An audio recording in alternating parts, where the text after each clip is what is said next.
He was just a sweet child, but you know, every day was sweet with him. He'd continuously tell me he loved me, tell his sister he loves her. It's just, he's that type of child that wouldn't go to bed or leave the house without telling you he loved you.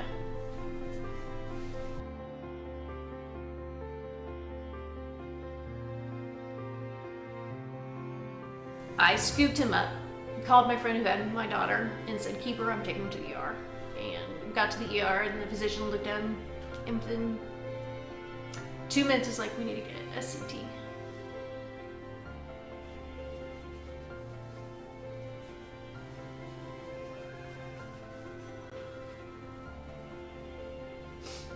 And that's when we found out he had a brain tumor. And all she said was, she could barely talk, is that Russ, it's a tumor. He's got a tumor. And then it was gone. I don't even really remember after that.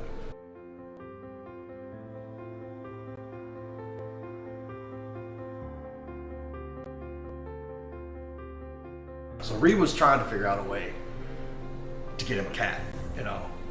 So when he was like, he went the angle of, well, if I get a barn, I'll need a cat for that barn. So I want a barn. I want a barn. So that was one of his contributing factors too. You know, he was working the angle to get a cat.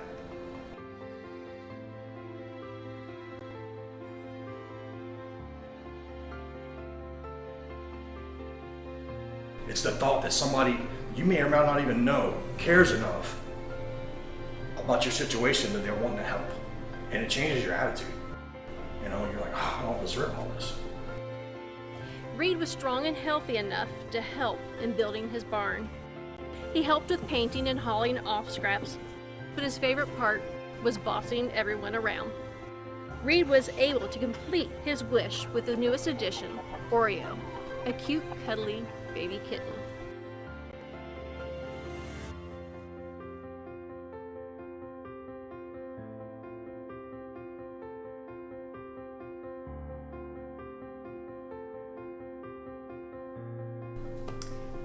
The morning after he died, I went outside to spend time with his goats, and it started raining, so we went inside. But I wanted to spend that time because his goats made him happy, it made me happy. And I come inside, upset that I couldn't spend time outside at the barn with his animals. And in the meantime, my neighbor sent us a picture of the rainbow, giving that sign that he was okay. We see him everywhere.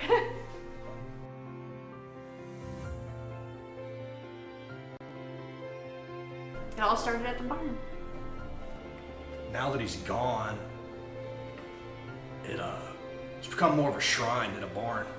I turned it into my church, my bar, my gym, my classroom. I do everything out there, you know, hold meetings, you know, eat dinner, make dinner. So yeah, and the whole time I've got my son right there with me. I've never felt closer to him anywhere than I do in this barn. It's just a fact.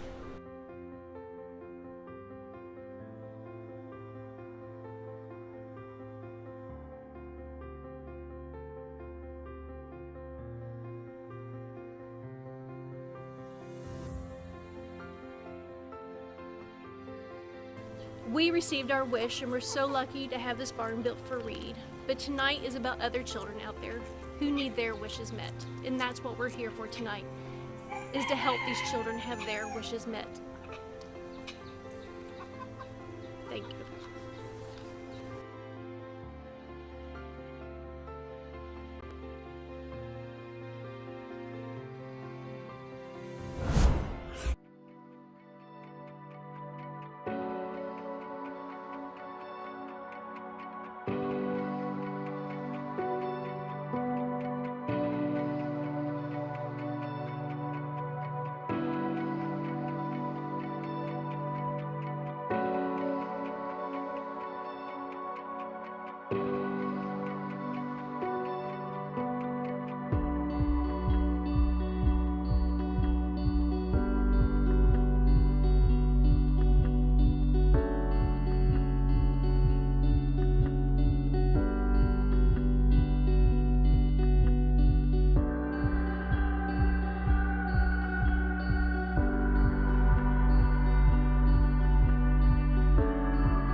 Ladies and gentlemen, welcome to the Make-A-Wish Corporate Invitational. It's time to see what company will come out on top. It's time to sit back, grab that popcorn and drink, and enjoy the show. But first, we've got some exciting things lined up.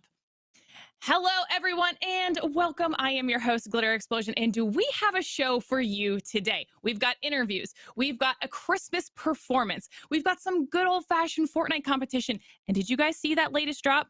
It's Master Chief, y'all. And most importantly, we have some Make-A-Wish kids joining us. But first, I obviously can't do all of this alone, so let me welcome my fellow co-hosts, Trevor and Troy. Guys, welcome. How are you feeling today? Hey.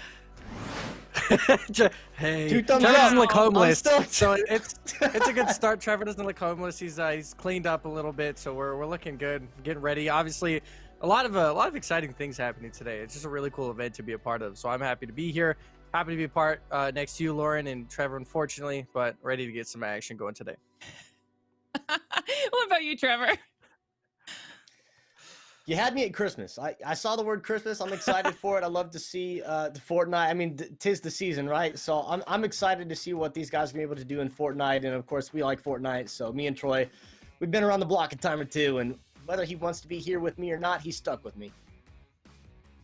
Oh, I love that. You guys are just, the bromance is so real. And of course, obviously, guys, we can't do any of this without any of our sponsors. So we want to do a quick shout out and a thank you to Microsoft, Pfizer, eHire, BitPay, HyperX, Twitch, Skulls, Axis Replay, Atlanta Esports Alliance, and the city of Alpharetta, because a lot of people are coming together to put on this event for today. And obviously, we need to talk about Make-A-Wish a little bit here, guys. If you are new and you guys don't know what Make-A-Wish is, Make-A-Wish's mission is actually to create life-changing wishes for children with critical illnesses. Today, Make-A-Wish has granted hundreds of thousands of life-changing wishes to children battling critical illnesses. These wishes give families hope through dark times, strength to persevere, and experiences that forever change their lives. A wish experience can be a game changer for a child with a critical illness. It can be that spark that helps these children believe that anything is possible and gives them the strength to fight harder against their illnesses. It also kind of gives parents a little bit of optimism in those darker times. Now, if you guys are looking how to support an amazing cause, you can head on over to iatl.gg to donate to help another kid's wish come true. Now, like I said earlier, guys, we have a stacked show today. We have an interview with Mike. We've got an interview with Ethan. We've got an interview with Ariel Jade. We have our Fortnite competition. What are you guys most looking forward to today?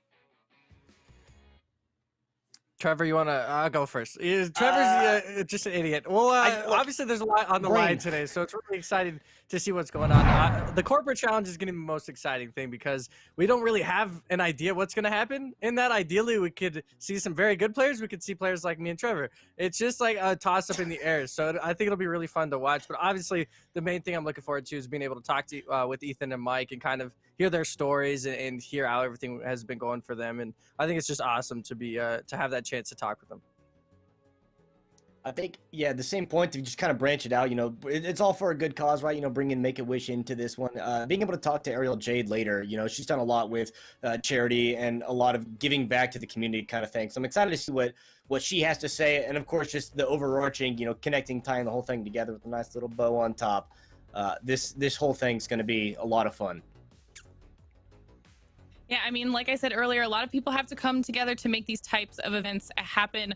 I mean, us included. I too am very excited to get to speak with some of the Make-A-Wish kids. I love hearing those stories and what type of wishes they were wanting to have fulfilled and what it was like to go through that experience. I think we're going to get hit in the feels a little bit later on today, but I am looking forward to each and every single second of it. So guys, stick around. We've got some more action on the way after the break. We will be joined by Make-A-Wish kid Mike. So don't go anywhere. We will be right back.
Ariel Jade here with Skillshot Media, and we are here for an amazing cause. We've got this charity event going on, and it is right around this time of year. With all of the holiday cheer, I wanted to bring you guys a few of my favorite Christmas songs.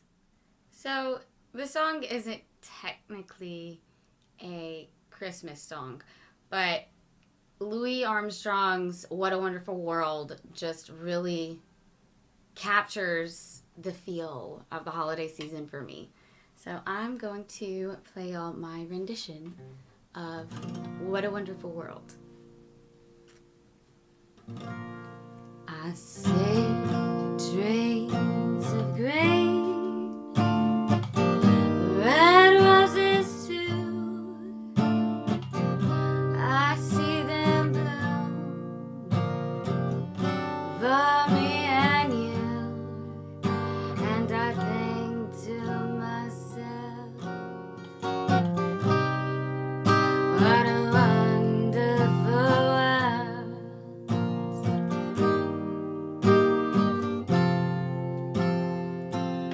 I see skies of blue, clouds of white, the bright blessed day, the dark sacred night, and I think to myself,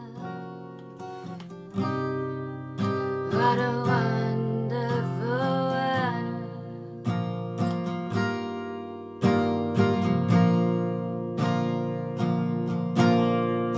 The colors of the rainbow, so pretty in the sky,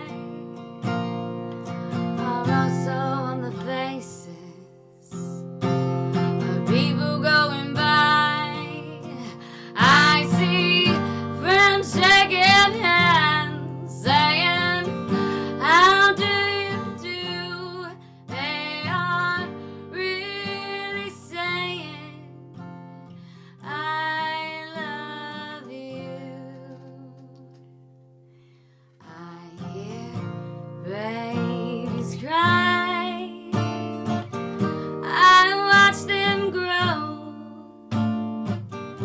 They'll learn much more than I'll ever know, and I think to myself, what a wonderful world.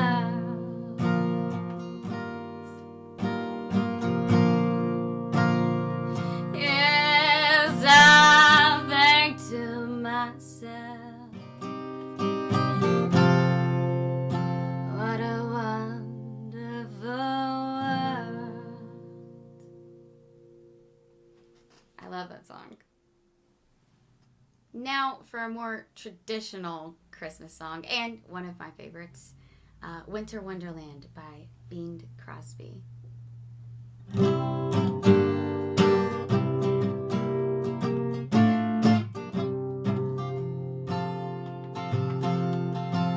Sleigh bells ring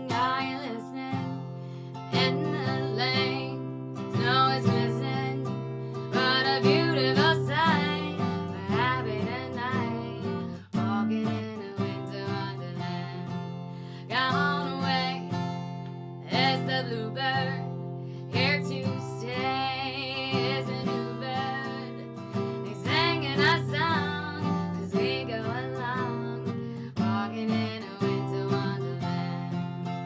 In a meadow we can build a snowman, pretend that he's Parson Brown. He'll say, are you married? We'll say, no, man, but you can do the job while you're in town. Later on, we'll conspire as we dream by the fire to face unafraid the plans that we made, walking in a winter wonderland. In a meadow we can build a snowman and pretend that he's a circus clown. We'll have lots of fun with Mr. Snowman until the other kiddies knock him down. When it snows, ain't it thrilling?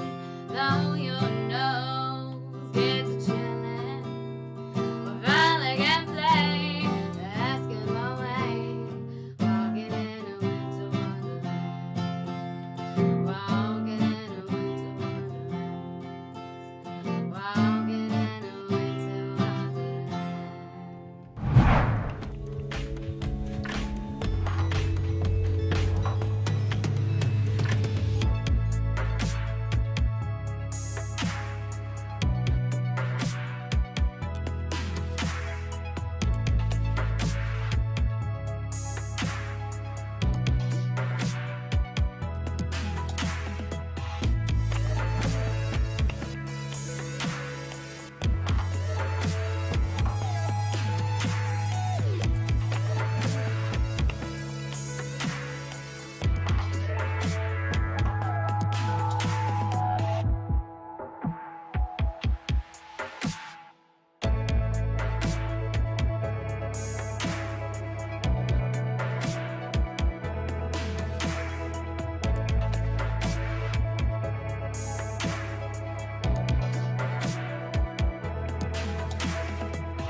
All right, everybody, welcome back from our break. Now, as I mentioned earlier, we have some interviews lined up for you all today, and we finally get to meet our very first amazing and inspirational special guest, Mike.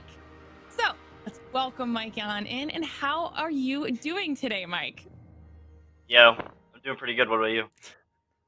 I am doing fabulously. I think the boys are doing equally as well. Now, first, before we get into any questions, because I have a ton for you, why don't you tell us your story? All right. So it was like 2000 and I don't know, probably like 10 or 11 time. I first got diagnosed with hepatitis immuno, which is basically gave me jaundice. It was like semi-liver failure. So I got on vitamin K for like a couple months, and that fixed that. It wasn't that bad. Like that was like the easy stuff, right? And then I get discharged from the hospital, and everything's fine for a day. And then the day after that, I get called back from the doctor, and they're like, "Yo, you got to come back in. You're definitely not good." I was like, "All right, cool." So I go back in, and I get a lot of blood tests. It takes like a month or two to get diagnosed again, and then I get diagnosed with severe aplastic anemia, which is a fatal disease that can affect your red blood cells, white blood cells, and platelets to a deadly level. And it started to get worse and worse. And at some point, I actually ended up getting treatment at GAM. Stayed in the hospital for a couple weeks. Got it. Was on some pills for a while, about a year or so. Slowly decreasing. Had to get, blood tests every week, see doctors, the average stuff. And then I remember getting my last blood transfusion on Valentine's Day of like 2013. And that was like a big milestone for me. It really made me happy. So then that's really when life started getting normal again. So that's really my medical story. Yeah, I mean that I can't even imagine what it's like to have to go through something like that. Now, you did actually get a chance to work with Make-A-Wish and get a wish from them, right? So tell us a little bit about that as well. Oh, yeah, so probably about like 6 months after, no, like during it, Make-A-Wish, my doctor recommended me for Make-A-Wish. And then about 6 months after we started talking, I remember being kind of like strung on two choices. I either wanted to go to Atlantis in Nassau or go on a Disney cruise. I ended up choosing a Disney cruise. It was a week. We went to Nassau and the Disney Island Castaway Cay, and that's probably one of my favorite like memories ever, because it's just like I was with my family, and that was like probably one of the most fun times I've ever had. I love that. I love that. Guys, are you also Disney fans? Trevor, come on. Disney's a little bit outside of my wheelhouse. Like I had a little bit of, I watched a little bit of Aladdin back in the day, but I never really watched a whole lot of the Disney movies. And go ahead, shun me outside of the norm because Taylor Swift only. This guy loves Disney films. Yeah, there's like 2 Taylor Swift posters behind me. You can't, yeah, but. Disney's a little bit outside of my wheelhouse, but still being able to see like all the stuff that they're doing, the fact that they purchased literally every franchise ever now, they control everything. So you get to, experience a lot, because I was more of the fantasy stuff like the Star Wars, Lord of the Rings, and then, they own Star Wars now. And the fact that they were able to do, that whole Star Wars experience, Disney's doing a lot of really cool stuff nowadays, and just there's so much integration going on. So the fact that you're able to do, go on this cruise, have this experience, with Disney, being able to have the time to also just play video games, especially 2020 when there's nothing going on at all. Do you play a lot of Fortnite? Is this kind of like what your go-to to pass the time here in the quarantine time frame? See, that was the problem, right? Like, I logged into Fortnite for the first time in like 2 years, like 3 days ago. So, like, I'm ready to just die over and over again. I played like 3 games before, and I literally died like off a spawn. Didn't get a gun. Nah, I was getting clapped earlier. But honestly, I've just been playing a lot of WoW since Shadowlands came out. Okay. Yeah. A man of culture, I see. That's a smart man right there. I was gonna touch on the Disney. I grew up with 2 older sisters, so like my entire life was revolved around having 2 older sisters that just like Disney music and movies and all that kind of stuff. I want to go back to like the cruise a little bit. What was kind of your favorite part? Because I've been on a couple cruises myself too. I absolutely love cruises. They're like a nice getaway from everything, and it's so nice to take that kind of vacation in a vacation. What was kind of your favorite part of that cruise for you? Honestly, I think the favorite part of the cruise is really just like the view at all times. It was never bad. Like, you could just look outside and you would always be amazed at how beautiful it was, especially like Castaway Cay. Like, the water is actually beautiful there. Like, the sand is completely white. It's just great. And being in the sun, it's like I didn't get out a lot then because I was like trapped in a bubble basically for my whole life. So being outside for that long and like just getting to see the world, I don't know, it was really cool. Because like honestly, I wasn't really a Disney kid either. I was like Nickelodeon, like Invader Zim, like that kind of dude. Nice. That's the type. That's what you got to look for. Invader Zim was such.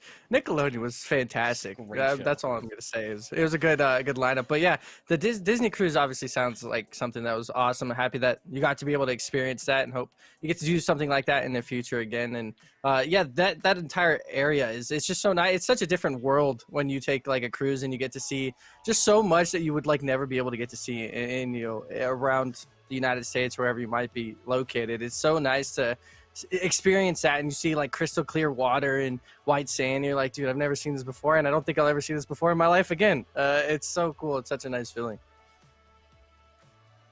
Yeah, I mean, now that you're kind of on the good side of things, and you're able to, you've got time to play whatever games you want.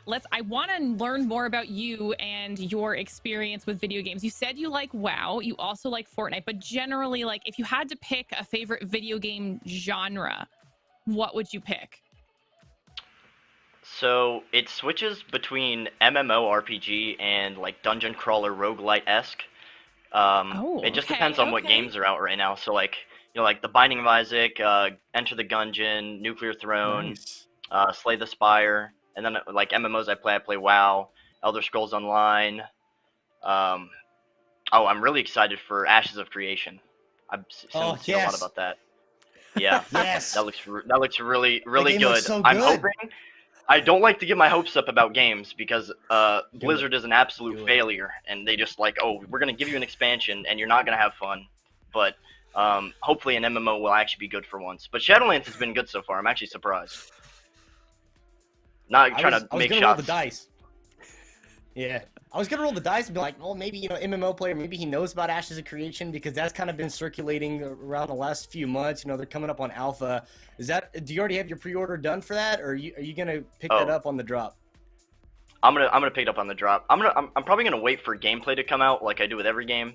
Because I do not like wasting money on games that I know that I'm not going to play. Fair. And especially with a big game like that's making all these big claims. And I've seen like some of the like pre-alpha gameplay, and it looks really good. Like the 4K looks really good for an MMO. I was really surprised because most MMOs actually look like doo-doo. But it looks good. Hopefully it just actually lives up to the standards. There's a lot of extras for that game. I'm right there with you, man. I'm so excited for it. But I'm on the edge of my seat, just waiting for more to come, because I'm ready to lose all of my free time to that game. I understand. All right. Well, do you guys have any more questions for Mike? I'm good. I just the man of culture, clearly knows his video games. I know, right? Stayed off of Fortnite. He's like, I'm a man of WoW. I play, the new expansions, and now Ashes of Creation. And you got a good gaming mind. Keep that going forward. That's all I'm gonna say. The only thing I'm curious about is, because you said you played a little bit in the last few days. Do you have any strategies to maybe survive and elongate your gameplay here? Trevor needs coming back into Fortnite. All right, I got a strategy, right? I need the advice. Land, edge of map, nowhere goes there. No one goes there. Like, actually, nobody spawns there. I'm just going to sit, and I'm going to wait. And I'm going to place as high as I can with no kills. Easy. That's all I did yesterday. Trevor do that in every game he's played. Yeah, that's pretty impressive. That's the strat. The turtle strat is OP. I got top 5 twice yesterday, 0 kills. Top 5, 0 kills. Exactly. That's what I'm saying. I don't know if the a man of culture right there. With Trevor here, Mike. I don't know if it's the best play, but I have full confidence in you and your ability to do well. Now, can you just give everybody a quick shout out for yourself? Tell everybody where they can find you online or anything like that so they can check out your stuff. Oh, yeah, I got you. I don't really use like Twitter or anything. The only thing I really use, or I go on frequently, is Twitch, and I stream. And my @ is Shaman with 2 S's and 3 N's, so that's SSHAMANNN. I like it. You can tell you've definitely got that MMO background there. Yep. Well, that's all the time we have with you, Mike. Thank you so much for coming and chatting with us. You are phenomenal. My pleasure. All right, guys, we've gotten a chance to hear from our first Make-A-Wish kid of the day, but we do have one more. After the break, we'll sit down with Ethan and talk esports and more. So don't go anywhere, guys. We'll be right back.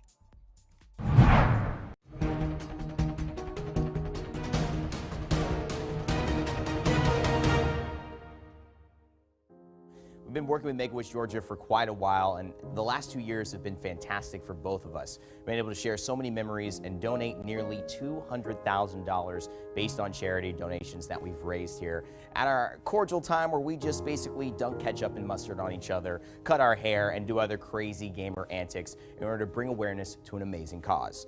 One of the most important things about this event for me is spending time with one of what I consider my best friends who's below the age of 15, in Mike. Really, what I love about Mike is not only his willingness to take a risk, to be on camera in front of thousands of people, but to share himself as well, share what he's gone through and how he's overcome it. Day after I get out of the hospital, they call me back. They're like, we have bad news. You have a severe case of aplastic anemia. And what is that for those who don't know what that it lowers your white blood cells, your platelets, and your red blood cells to a dangerous area of, like, I get released out of the hospital in New Year's Eve, 2015. And then I put into remission after that, and then I got out February 2016. Wow. And so are you good, man? I am perfectly fine. Are you kidding me, guys? I think Mike is a beacon of positivity and a leader for where all the kids who are taking part in Make-A-Wish Georgia would like to be one day. He's a role model, and he's a great friend. To me, Make-A-Wish Georgia is about selflessness embodied. It's the ability to raise someone else up, to focus on their dreams, and in many ways, as a result of giving it to them, receive something valuable inside of yourself. So thank you for being here with us. Thank you for your support, and we look forward to continuing the antics, continuing to bring awareness, and continuing to have fun bringing joy to children's lives. When you see those kids that just need that hope and they just get what they want, and it's just like, it puts a smile on my face and warms my heart. Were you one of those kids? Yes. And you needed that hope? Yeah.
on March 28th of 2017, that call came in.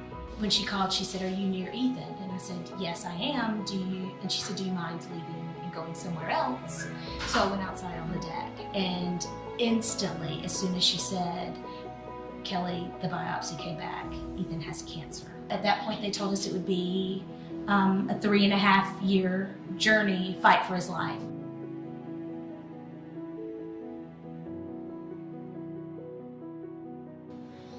The hardest part of treatment, it was probably all of the side effects I had to go through. I got like nausea, I lost my feelings in my hands and feet, I gained a lot of weight. Protocol has been in my mind. I wanted to make it like forever. And then when Make-A-Wish came, I finally got that chance to make Protocol.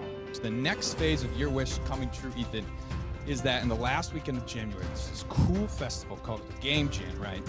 And have you ever seen this Shark Tank? It kind of sounded like that. So these teams are going to compete to prototype a starter version of your game, and then they're going to pitch it to you. So you get to kind of pick which one you like. So then you get led by a friend, go to a zone to unlock one of your abilities, which that represents that in your cancer journey, you cannot ever fight alone. You need help with your friends and family, and nurses and oncologists to help you out.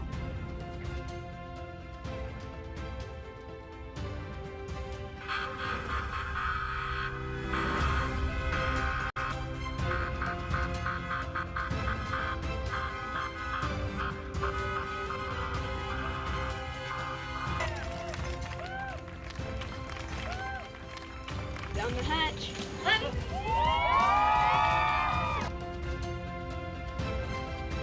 The game is called Protocol, and it has been an absolute joy to work on it for you. We're at a point that we can deliver it to you and that you can play it tonight. We've taken Ethan's art and turned it into a three-dimensional third-person parkour game. The whole underlying premise of the game has to do with getting support from people around you and drawing power from those that are there to help you. And I was able to build on that thought when I was able to get that wish granted. And so it was amazing. Thank you, Make-A-Wish Georgia. Because of you and because of your hearts and your mission, you have made Ethan's dream come true. You have given him joy as he waited for this wish to come true, and you have allowed him the opportunity to share his vision and his gift with so many more kids. And we could not have done it, and he could not have done it without you.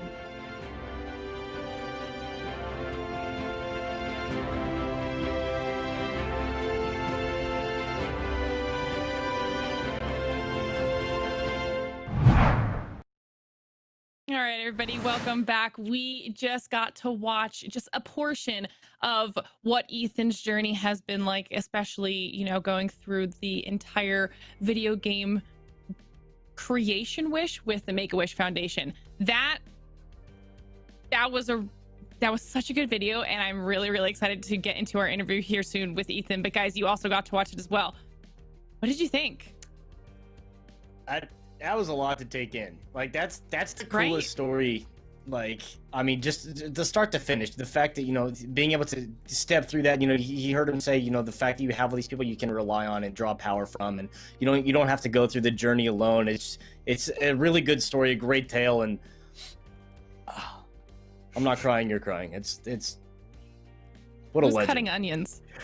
Yeah, I've in high school I did a lot of video game design myself, like as that what my focus was in high school. I went to a tech school. So I actually am like completely on that side of like wanting that early desire to like make a video game. It's such a cool process, and it's so intriguing, and it's awesome to actually have seen like a final product, be able to get given to him as his Make-A-Wish, especially from a great company like Hi-Rez. We've seen them, me and Trevor have been able to talk a lot about Rogue Company and all that, the great things that Hi-Rez has done. So it's awesome to see that they were able to kind of help him with that as well, on top of their busy schedule of creating and updating things. And just awesome. The game looks great, and excited to see how that game operates. Yeah, and I think we actually now are able to bring in Ethan. I'm very excited to chat with him. So Ethan, how are you doing today? Hey, I'm doing great. Thank you for having me. It's amazing. I'm so excited to have you here with us today. So I have a ton of questions for you, but before we get into anything, I know we saw a little bit about it in that video package, but give us a little more insight into your story. Well, it all started in March of 2017, and I remember the exact day that I was diagnosed with cancer. But before that, we had tons of biopsies, tons of tests and scans, until this one biopsy finally revealed that I had B-cell lymphoblastic lymphoma. And I'm going to say that that day was probably the scariest day in my life. Just flat out. It's scary learning that for 3.5 years, you're going to have to fight for your life. But I had my doubts at first, but then I managed to get through it. And after 2.5 years, I think, I was finally able to go and contact with Make-A-Wish to finally fulfill a dream of mine, a big one. And video games have always been a giant part of my life. During my treatment, it has been pretty much the only way I've been able to communicate with friends and family out of my room or out of my house. And the gaming community is just so awesome. And being able to create a game is just accentuates how awesome Make-A-Wish is, and everyone who helped is. Yeah, I want to ask you about that a little bit too. I think the guys are also curious here. What makes you want to be a video game dev? Why did you want to develop a video game? Well, I wanted to make a video game because I wanted to give a way for cancer kids just like me to communicate with one another and with others and be able to play together and collaborate in a video game such as Protocol. And it's just so amazing how it turned out. It's clear you have a very giving soul, so I'm very happy for you and that whole experience and everything. It's awesome to see like that whole process. Obviously, a really young age, having to go through all of that is just not exactly what every kid dreams about. But to be able to finally live out your dreams and be able to make that, like I said, I went to high school for game development and game design, so I'm sure you could follow the same path. And do you have like a specific part of game development you want, like animation or like world creation, character development, or you just want to be a part of the whole thing? Well, I don't really have a specific thought yet, but I just want to be a part of the whole thing, where I can do this or do that, but mostly because I haven't thought too in depth about what certainties I want to go in. But I'm really looking forward to like character creation and world building, since those are big things in telling a story in a video game. Makes sense. Talking to Mike before, we talked about a little bit of Ashes of Creation, and in between, we were able to say, some of the reason that game was being developed and made was because a bunch of players of MMO games just weren't happy with the way that the games were going. Was there a game that you played a lot in the whole process of your recovery that really kind of drove you to this point that you wanted to make your own game, or what was the thing that was filling your time, as a gamer? Well, I played a big variety of video games during my recovery and during my treatment, of where I didn't have a specific game that I loved, but I loved an assortment of games. That some of those games did inspire a little bit of protocol and how I got further deep into video games. And those were mostly sandbox roam games where you could do whatever you wish and just be able to have fun. Yeah, so you had actually mentioned earlier that one of the driving reasons behind you wanting to create a video game was the fact that you were looking for a way to keep you and your friends all connected. So now are those types of games your preference? Do you like being able to kind of log on and play games where you can either be in an open world with your friends or team up in squads and kind of run through together? Is that what you enjoy doing? Yeah, that's what I really enjoy doing. Just being able to do whatever I want with my friends and just having flat out fun. It's just the best. It's definitely my preference. Does that mean you have a specific game right now that's your favorite? Well, I mean, I do like Fortnite right now. I mean, with Squad with my friends, I'm able to hop in creative or even have a full squad of people to go into a normal match. And we just have tons of fun. Respect that. Being able to drop in and play with your friends, any given day, any given time, it's always a good time. We saw a little bit there in that video about, the game that you developed with Protocol, more into it, obviously expecting it's kind of a sandbox type game where you can go do whatever you want. What kind of, what can you tell us about the actual stages of the game? We saw a little bit of your presence there to the people that helped create it. What kind of sort of process were you looking forward to kind of make this game? What was your end goal? What did you have in mind? Well, my end goal was to really be able to have a game that is able to symbolize small parts of someone going through the cancer journey. Like, some characters represent people that help you along the way, like nurses and oncologists. And some of them are enemies, like Dr. Luca for leukemia, and stuff just like that. And blasts, tons of stuff. Yeah, that's awesome. Obviously, there's so much in development with that game. It's such a cool concept and everything to be able to have that. And touching back on, I just went through a big move from Las Vegas to Reno. So I had the same overhaul of all of my friends are in Vegas. So online, the gaming community is where my life is at. That's where all my friends are. That's where I get most of my social interaction. It's so nice to have those kind of interactions online because I don't have that anymore. It's so nice for you to have been able to experience that kind of a similar thing. I'm not, comparing the same, but it's so nice for you to have that online persona and be able to hang out with your friends and all the time be able to have that kind of social presence and be able to have that much fun with your friends. And is there anything you're looking forward to in the future as far as games, or is Fortnite the main game for now? I am definitely looking forward to a future of being able to extend to even more games than I'm already playing. Maybe even being able to get interested in a new type of game. Maybe an FPS or more of a survival game instead of a sandbox game. I'm definitely looking forward to more variety in the future.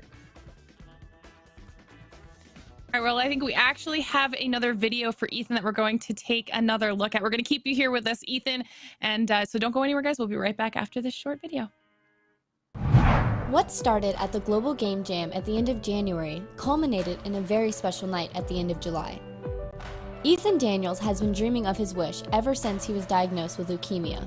He's had more than 1,200 days of chemo during his battle with cancer, a fight that's difficult and often lonely.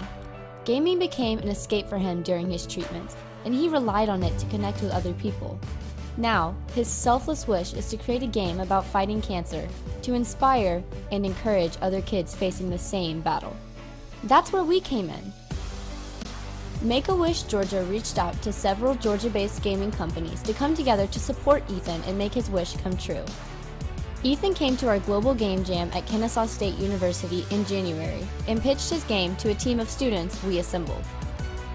You see blasts from helicopters, like zip line down, and start to set up camp in all the different zone areas in the city, and you have to put a stop to this. You try to conquer a zone by yourself, in which that doesn't work. So then you get led by a friend, go to a zone to unlock one of your abilities, which that represents that in your cancer journey, you cannot ever fight alone, and you need help with your friends and family and nurses and oncologists to help you out. Of course, 2020 had more challenges in store than anyone expected, but we still wanted to celebrate his last day of treatment by surprising him with his finished game. Our amazing team of student developers went above and beyond to do just that. Ethan's friends and family joined together to have a parade to make his last day of chemo even more special.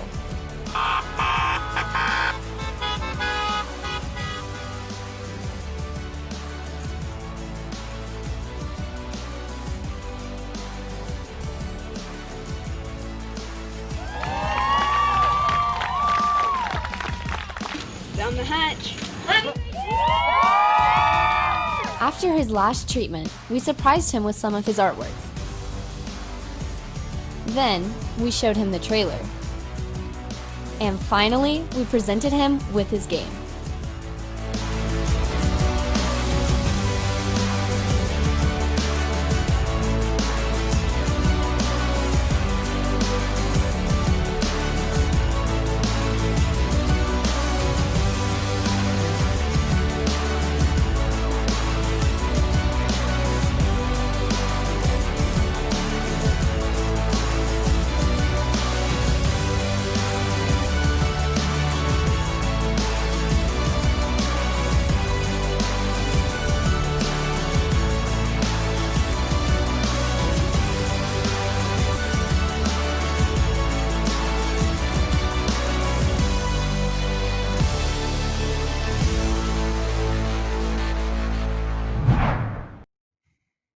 Okay, that entire video is incredible, Ethan. I need you to walk me through what you were feeling when you saw the parade of vehicles of people supporting you and celebrating your final round of treatment, and then what you felt when you had your video game handed to you in your hands. Well, first I felt surprised because they've been hiding this parade so well that I had no idea it was going to happen, but that made it 10 times better. And then once I realized what was happening, it was just pure joy. Like, all these people are celebrating in this parade, celebrating me taking my last chemo. And it just made me feel like people were there for me. And it was truly amazing at that parade. Yeah, that's the coolest thing. Like, I even watching it back, like seeing this scenery, just getting goosebumps again. Like, it's such a cool thing that you're able to, have that experience where you get to make your own game. What's next for you? You got another game already on the way, or what's the next step for you? Well, for the next game, I'm thinking of more of a platformer type game. Something just a small bit similar to Protocol, but not too much, where it is its own original game. The title for the game is a work in progress, but I still have it all in thoughts. I haven't truly moved towards making art and stuff for the characters. Yeah, just keep your mind open. Obviously, you're a very, very intelligent kid, and you obviously have a very bright future ahead of you. So I would just say to keep on working towards your dream. And obviously, if you already have such a foundation, I mean, you've been a part of a game development process, and you're so young. You just want to keep going forward with that, and you have such a huge resume. I can only imagine where that bright mind of yours leads you. So I'm excited for your future, and hope you make some great games. Thank you. Absolutely. Now, Ethan, I want to give you a chance here. I want you to shout yourself out and let everybody know where they can find you so that they can follow you on your journey. So you can follow me on Instagram at Ethan J. Daniels, and you can follow me on you can friend me on Facebook at Ethan Daniels. Well, Ethan, you have been an absolute pleasure to have here with us. You are so smart and so articulate. I am very excited to see where your future in video games in general takes you. So thank you. Thank you. All right, guys, it is time for yet another break. But if you've been keeping up with everything so far and you guys are wondering exactly how you can support an amazing cause, all you have to do is go to iatl.gg. You can donate there to support all of those future wishes from Make-A-Wish. So, got another short break coming up, but don't go anywhere, guys. We've got one more interview and then our Fortnite competition coming up. So we'll see you guys after this short break.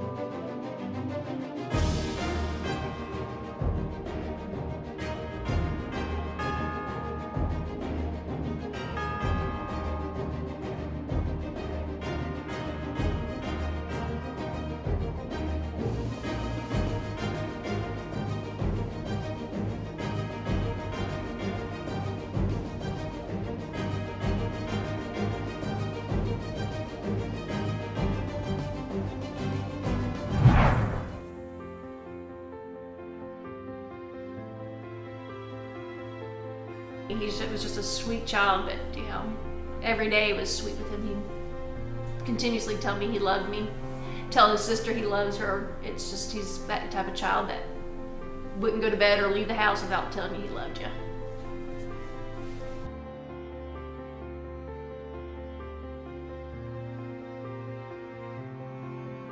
I scooped him up, called my friend who had my daughter, and said, "Keep her, I'm taking him to the ER."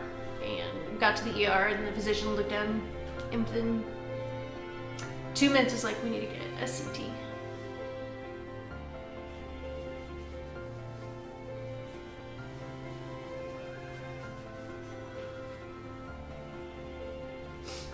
And that's when we found out he had a brain tumor.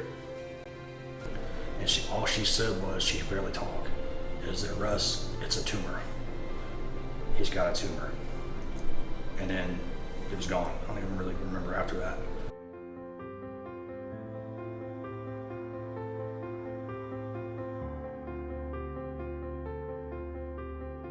So Reed was trying to figure out a way to get him a cat, So when he was like, he went the angle of, well, if I get a barn, I'll need a cat for that barn. So I want a barn. I want a barn. So that was one of his contributing factors too. He was working the angle to get a cat.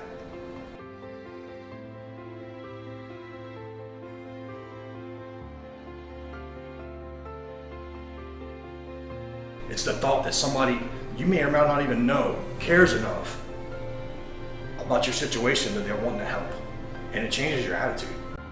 You're like, oh, I don't deserve all this. Reed was strong and healthy enough to help in building his barn. He helped with painting and hauling off scraps, but his favorite part was bossing everyone around. Reed was able to complete his wish with the newest addition, Oreo, a cute, cuddly baby kitten.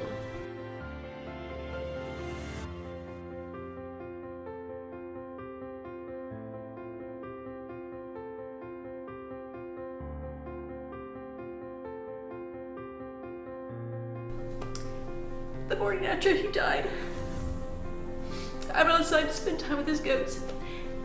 And it started raining, so we went inside. But I wanted to spend that time because his goats made him happy. It made me happy. And then I come inside, upset that I couldn't spend time outside at the barn with his animals. And in the meantime, my neighbor sent us a picture of the rainbow. Gave that sign that he was okay.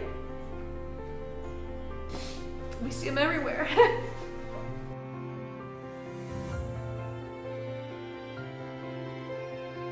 It all started at the barn. Now that he's gone, it's become more of a shrine than a barn. I turned it into my church, my bar, my gym, my classroom. I do everything out there, you know, hold meetings, you know, eat dinner, make dinner. So yeah, and the whole time I've got my son right there with me. I've never felt closer to him anywhere than I do in his barn. It's just a fact.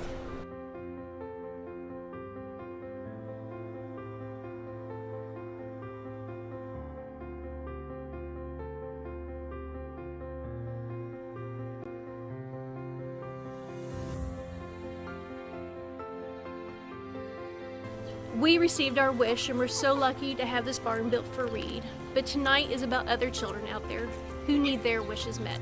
And that's what we're here for tonight, is to help these children have their wishes met. Thank you.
Welcome back, everybody, from our break. I cannot get over just how amazing those kids were to speak to, but we are nowhere close to even being finished. Trevor and Troy, how are you holding up right now? Because I was this close to tears. That's been me for like the past hour and a half, however long we've been live. I've been that close every time.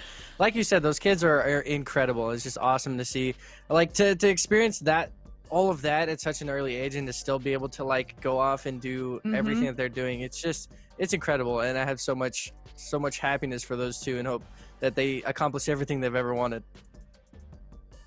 Yeah, they got good heads on their shoulders, bright futures ahead of them, and they're, like I said, smarter than me and Troy combined. So there's a lot going already there for them, and it was a pleasure to be able to talk to them, and look forward to be able to talk to them more as the timeline goes on. Of course, I gave a shout out, and I got to play Ashes of Creation with Mike at some point, but yes, legends. Yeah, complete legends, absolute legends. I mean, and we just kind of have to continue the ball rolling with amazing people. We're actually about to be joined by another special guest. She's a full-time streamer, performer, and gamer. We saw her performing earlier in the show. So guys, can we please welcome Ariel Jade to the show? Hello, how are you? Happy to make me cry. Like, this makeup is going to be worth nothing.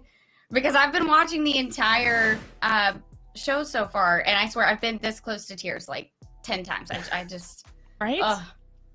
Y'all are doing great. Y'all are doing great. Just trying to hold it together over here. Now we have a ton of questions for you, so let's start off with some easy ones.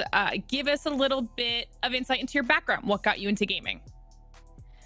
Well, I actually was a teacher for 4 years prior to getting into this sphere. And while I was in my master's program, I started playing Destiny 1. That was actually my first ever console game. Before that, I was very limited to screen time growing up. I played instruments, and so when I wanted to play something, my parents were like, "Here, your guitar," you know. So I didn't get into college. I mean, I didn't get into gaming until college, and and that absolutely, I fell in love with it. I put over 3,000 hours into Destiny 1. I played a lot of trials. So I fell in love with like the PvP competitive aspect as well. So Fortnite dropped around the same time that Trials was kind of dying down a bit. And I got obsessed with Fortnite for the first like few seasons of like year one. And then I branched out. I decided I would rather stream variety just because if I'm going to do this full time, like I want to have different things to play and different content to create. And plus I get to play with more friends playing different games because not everybody likes Fortnite. Not everybody likes Destiny. So I play a wide variety of games, mainly BRs, FPS. Right now it's a lot of Call of Duty, some Fortnite, some Apex. That's kind of what I'm bouncing around. And then Among Us because it's awesome, you know. Yes. But yeah. Oh, I love that. Now, you've actually been involved with quite a few different charities. So what specifically about Make-A-Wish puts a smile on your face and makes you want to work with them? The kids. And that's probably like the teacher in me. Actually, when I was a teacher, I sponsored the student council. And we actually put together a little charity thing for that. It benefited Make-A-Wish. And it was kids helping kids. And I don't know, it's just always kind of held a special place in my heart. So the first charity I ever worked with was St. Jude Play Live. Again, you know, working with kids. And I don't know, I just have a soft spot for it. Anytime that I get an opportunity to work with a charity, especially one that benefits children, young adults, like I'm all in for it. So. Give us a little insight on your musical background as well. I know you said that when you were younger, your parents kind of handed you instruments when you were looking for things to do. But I mean, we saw the Christmas performance earlier and it was awesome. So I need to ask you about it. Thank you. Well, I started playing guitar when I was 8 years old. I wanted guitar since I was 2, and my parents thought it was a phase.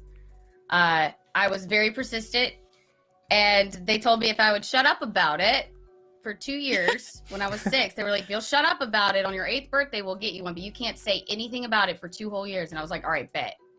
So I literally said nothing. My birthday came around, my 8th birthday came around.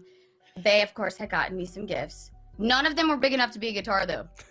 And I didn't even open the other ones. I just looked at them and I was like, that's not a guitar. You're just mad. You're like, that doesn't look like a guitar. I don't want it. I'm over I it. made them take me to Walmart and get me like a cheap $60, $70 China-made guitar, you know, just like a starter play, like more of a toy than an instrument.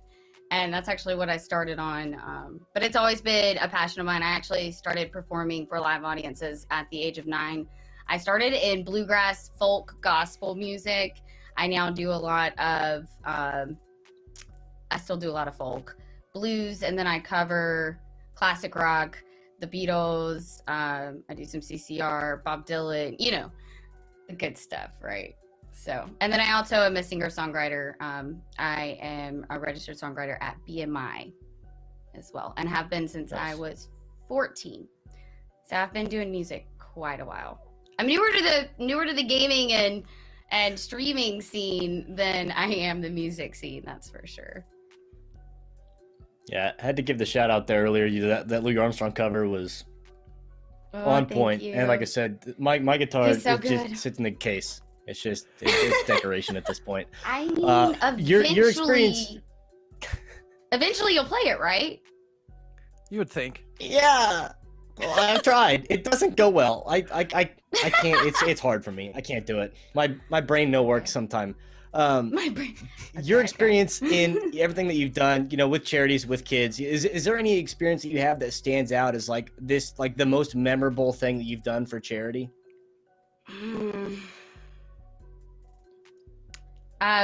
This year was the first year that I really got into charity, and my community and I hosted an event for St. Jude Play Live, and we managed to raise over $4,000 just within my community, and that was something that was very huge to me. Knowing that like I've brought like-minded people together and people that are willing to help other people, and I'm using my platform to help kids and anybody in need. But the fact that we were able to bring that much support together was insane to me. So I try to do at least one charity event a month now. I love helping when I can, even if it's cheesy. Never cheesy when you're always out helping people. I gotta respect that, of course. I myself was actually going to college at the start to get my doctorates in history to specifically be a professor. At like I was either gonna be a high school teacher or start to be the professor. But actually the same thing where like video games came into my life and like completely just my whole life just evaporated, and I was like, yeah, this is where I want to be. This is all my time. I'm going to this. So I was kind of wondering the same thing of like, what made you want to kind of decide to stray off that teaching path and kind of go over into the gaming world? Well, I started teaching when I was 21. I fast-tracked out of high school, went to college, graduated with my undergrad by the time I was 20. So I was teaching by the time I was 21, and I taught seniors, government and econ, by the way. And I was a little too close in age to him. So I went to middle school, and I absolutely loved it. But I don't know, and my kids loved the fact that I gamed. Of course, I didn't ever game with them until after they were no longer my students. But I did. I told them, I was like, if you pass your finals, you get all your schoolwork done, we'll play Fortnite after you're not my student anymore. And it actually worked. It got some of them to turn in late work and stuff.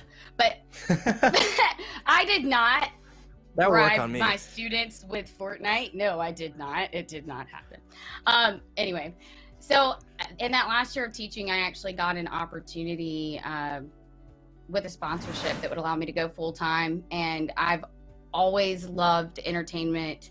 It is my true passion. Bringing people together, getting a laugh out of someone, like that is my true passion. And I went the teaching route because I graduated with my undergrad in English. And I was like, what can I do with this? Not much you can do with an English degree. I had taught music starting at like 16. I had guitar students and vocal students, and I was like, I really enjoyed like seeing that click for them. So I was like, all right, I'm gonna try teaching out. So it more was a practical route, and I do still have all my certifications. I have my master's degree. I have all that good stuff, right? I've still got all my references. I left on a good note. I just said, hey guys, I'm not going to renew my contract. I'm going to chase my dream of being a full-time entertainer, and they wished me the best. So I actually have a lot of students that still come through my streams, and they're like, hey mom. I'm like, oh my goodness.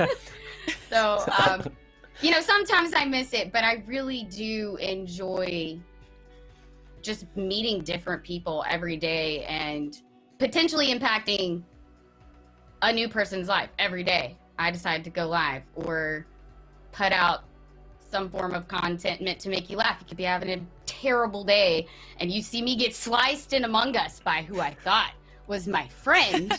And you feel a little bit better. You laugh, you can move on. You know what I mean? So I really pull joy from that. So I love what I do now. I do miss my babies. I miss my kids. But I enjoy what I do now more. There's less paperwork. Well, that's true. Actual paperwork anyway.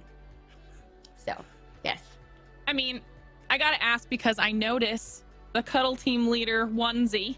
We saw it in the video package, and obviously you have it on right now. So, do you have a favorite Fortnite character with all of your Fortnite prowess under your belt? I could never guess. Oh, yes. Oh, yes.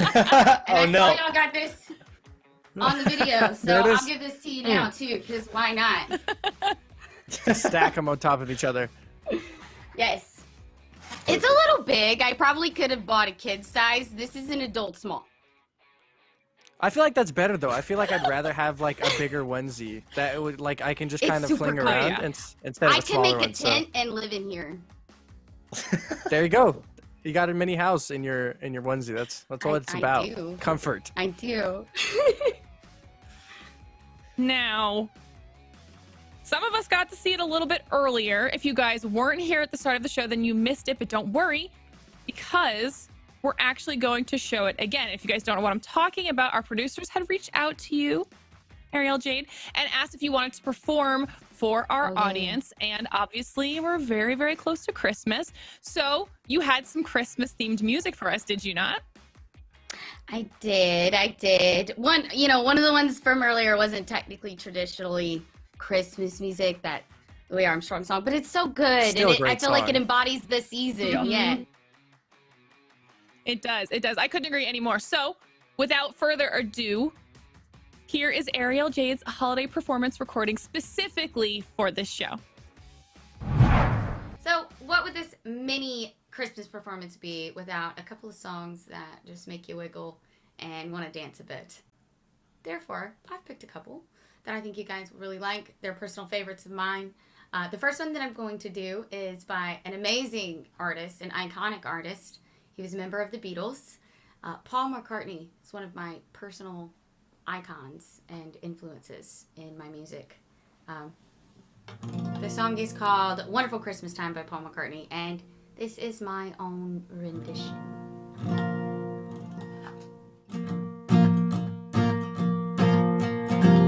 The mood is right, spirits up, we're here tonight, and that's enough. Simply having a wonderful Christmas time. Simply having a wonderful Christmas time.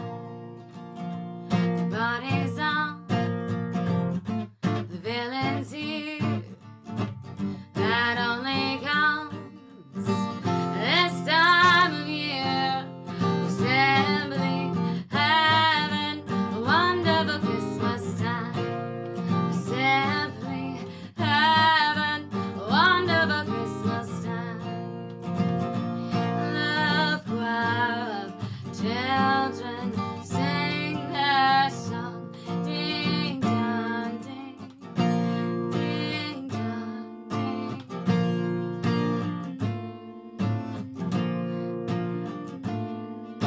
Simply having a wonderful Christmas time. Simply having a wonderful Christmas time. The word is out about the town, so lift a glass and oh, don't look down. Simply having a wonderful Christmas time. Simply having a wonderful Christmas time. The party's on, spirits up, we're here tonight, and that's enough. Simply having a wonderful Christmas time. Simply having a wonderful Christmas time. The mood is right, spirits up, we're here tonight, and that's enough. Simply having a wonderful Christmas time. Simply having a wonderful Christmas time. Simply having a wonderful Christmas time. Simply having a wonderful Christmas time. I just wanted to take a second and say thank you to all of you that are here. I hope you're having a fabulous holiday season, and I hope the rest of your holiday season is safe and very blessed. So to finish off, we're going to do a fun Christmas song that I feel like everybody's heard at least once. Brenda Lee made it most famous.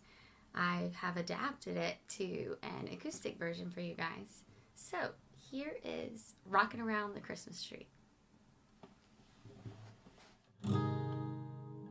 Rockin' around the Christmas tree at the Christmas party hop. Mistletoe hung where you can see every couple tries to stop. Rockin' around the Christmas tree, let the Christmas spirit ring. Later we'll have some pumpkin pie and we'll do some caroling. You will get a sense that a feeling when you hear voices singing, let's be jolly. Deck the halls with boughs of holly. Rocking around the Christmas tree, have a happy holiday.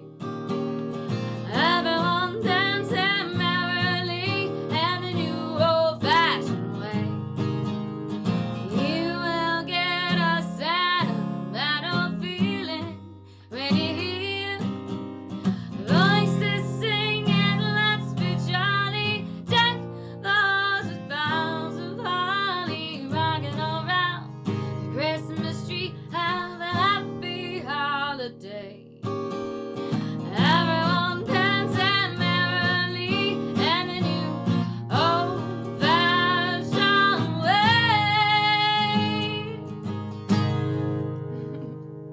Merry Christmas, happy holidays.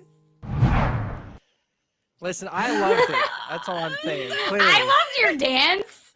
I was dying. I was like, yes, this is why I do this. The other two, they Troy, need you to were work on jamming it. out. You guys need to work on everything because you guys clearly No, I was you need to feel Like, the spirit. I was gonna say Glitter I was just vibing listened. hard, okay? Yeah, And yeah, he what?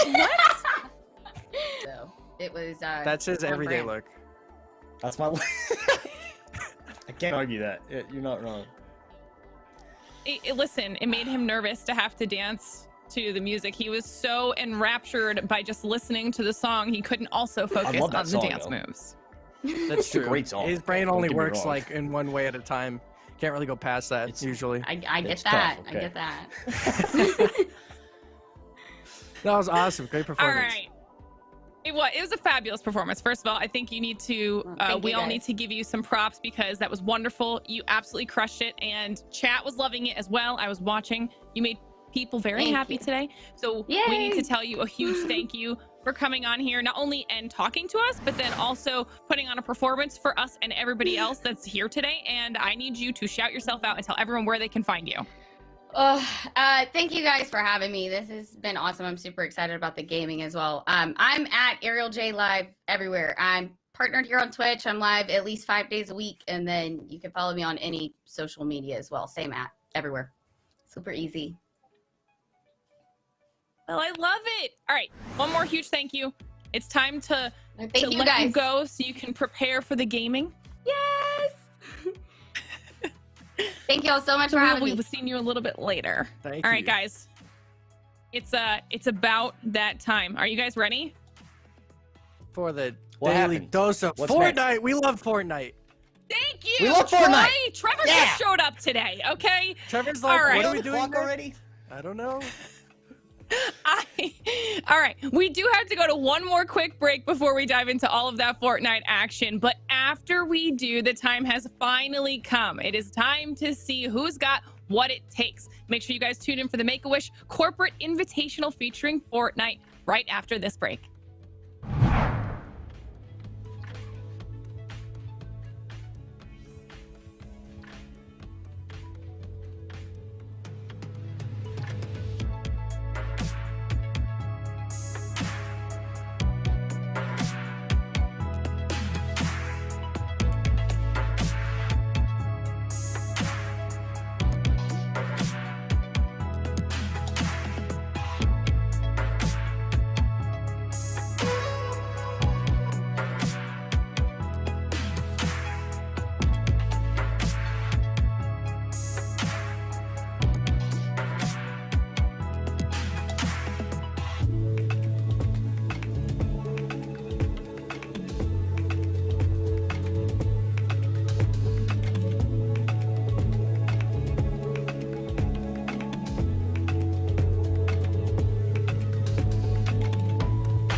Welcome back yet again, everyone, from our break. We've had a crazy show so far, and we are far from over, okay? So earlier, we got a chance to talk with Mike. We got a chance to talk with Ethan. We got a chance to talk with Ariel, Jade, and we heard some really cool experiences from all three of them, some personal stories, not to mention the entire Christmas performance from Ariel, Jade as well. The show has been fabulous so far, and now we're going to be heading into our Fortnite competition in just a few minutes. And obviously, to help with that, we've got to bring the guys back in, Trevor and Troy, our resident Fortnite gurus, right? Experts, guru. We have a lot of names, really.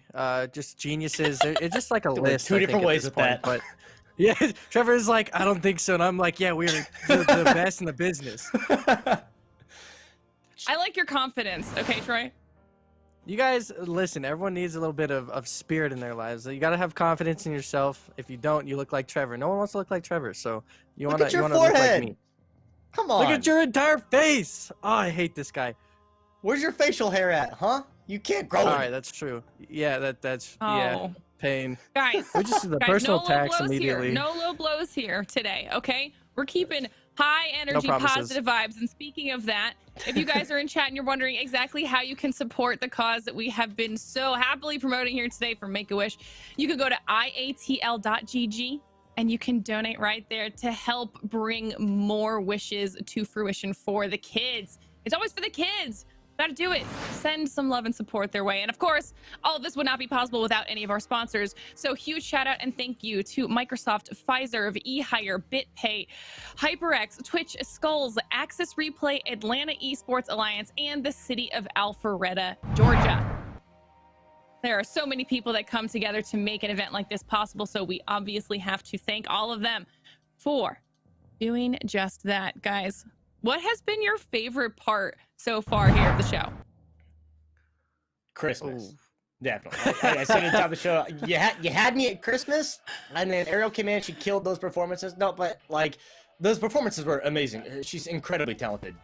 But being able to hear the stories between both Mike and Ethan and being able to see, you know, what both of them are capable of doing and everything that they have accomplished so far, and they're still so young. I mean, everyone in the chat saying that they're so smart, they're articulate. You know, these kids are incredibly intelligent. They have a bright future ahead of them, and I can't give them enough credit for going through the battles and winning out of those battles that they had and to where they are today. And I'm excited to see what comes from both of them, you know, both in the MMO aspect as well as for Ethan and his game development. I'm excited to see what else he's going to be able to create. Yeah, to latch on to that, I completely agree. Like, it's hard to choose like a favorite moment between all three. Obviously, amazing from all three of those people. Everyone that we've talked to so far today has been absolutely amazing in their different ways. But, you know, like going back to the Make-A-Wish kids and Ethan and Mike, just seeing like how bright of a future they have. And it's those kind of kids that have such a positive mindset on everything and on life that a lot of us don't really have, or realistically, like they've been through so much at such a young age that none of us have ever had to experience or think about in our lifetime. You know, the possibility of all this outcomes that you could not be, you know, alive for the next week. It's absolutely insane to even have to go through that in life, and then especially at a young age, and then still on top of that be like, you know what, I'm gonna put all this happiness towards what I love doing and what, you know, like Ethan wants to give back to people. He's like, I want to show people that, you know, the fighting side of cancer and be able to make a game about it and have people that are just like me be able to play through it as well. It's like, it's just crazy to me that these kids have such bright minds and they're so young and still have so much ahead of them. Oh yeah, massive personalities, and they were so enjoyable to talk to. I feel like they're also doing a really good job being ambassadors for Make-A-Wish and kind of illustrating the hope that it can bring to the kids or an entire family in one of those situations when they're having to go through a treatment that that's a scary situation to be in, and nobody ever wants to have to even think about being put in that situation. So huge thank you to obviously the kids and to Make-A-Wish for, you know, allowing us to help them and spread the message a little bit more here today. I am now just excited to see how all of the Fortnite stuff starts to pan out, especially because there's some new stuff in the game. People might be a little bit rusty here and there. We heard Mike's strats earlier. We're going to see how that goes for him. I mean, Trevor was pretty sold on it. It works. Trust me. I was kind of getting into the feel of it, you know, based off of, like you said, there's new stuff in the game. You know, the new season dropped probably a week or two ago, I'd say, something like that. And there's a lot for these guys to take in, and it's a lot of changes that have come, you know, between weapons and mobility. And there's just, I mean, Fortnite's an ever-changing game, anyways. But I was trying to get a grasp of it, you know, kind of experience it for myself yesterday, and all I did was hide in the sand.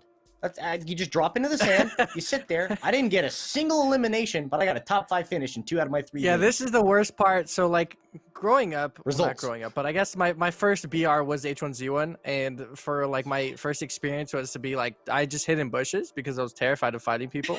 So I was actually that player that sat in a bush and would hop out with a shotgun in, like, a 1v1, and that's how I'd win games. And now it's even worse for Trevor because now there's, like, quicksand that you can hide in. So Trevor, immediately, his mind goes, oh, nobody can even see me if I'm down here, like they could in a bush. So I'm just going to evaporate and not have anybody see me, and I'm going to play it like that. So if the tournament comes down to placement points, you know, maybe that's the move. Maybe Mike was right on that strategy of just hiding and trying to play for placement.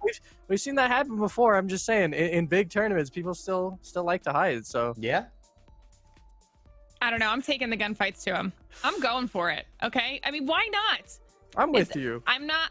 If it were up to me, I would probably focus just on pure aggression, not even building. I just want I'm gonna gun skill, and that's it. Okay. And that would be Fortnite's less of a game that works in, but I like the attitude. Oh yeah, it is. But you know, we can still make it work, and that's all that matters. No, true. And at least it would be more entertaining than Trevor sitting in a bush or in the sand. Yes. See, that's my approach though. Like you look at any other FPS game, that I can handle the gunplay. You know, I can handle taking the firefight. But as soon as you add a single, I'm done for. That's it. Building, no chance that I'm gonna be able to participate in that game whatsoever. Just I'm playing to because similar to starting out with H1Z1, I started out in Arma 2, and I have like 4 hours of Arma 2 logged, and all I did was get my weapons. I sat in a bush, and I was terrified, and I just hid the whole time. And then someone drove by. I don't know how they saw me. Don't know how they knew I was there. They drove by, got out of the car, shot me. I was dead, and I'm like, I don't want to play this game anymore. That was 4 hours of anxiety, and now I'm terrified. And it's the same thing in Fortnite. I was just terrified the whole time, and I'm like, I don't know what to do. I'm scared. I want to cry. Someone hold me. So I can't. So what happens when you're 45 and play some BRs? You look like Trevor. And you're just absolutely terrified sitting in a bush and hoping for the best. That's why he's now on this side of things, casting it as opposed to playing it. There's a lot less anxiety associated with just explaining what other people are doing, you know? If you can't play, coach. If you can't coach, cast. And now we're here. Bingo. This guy gets it.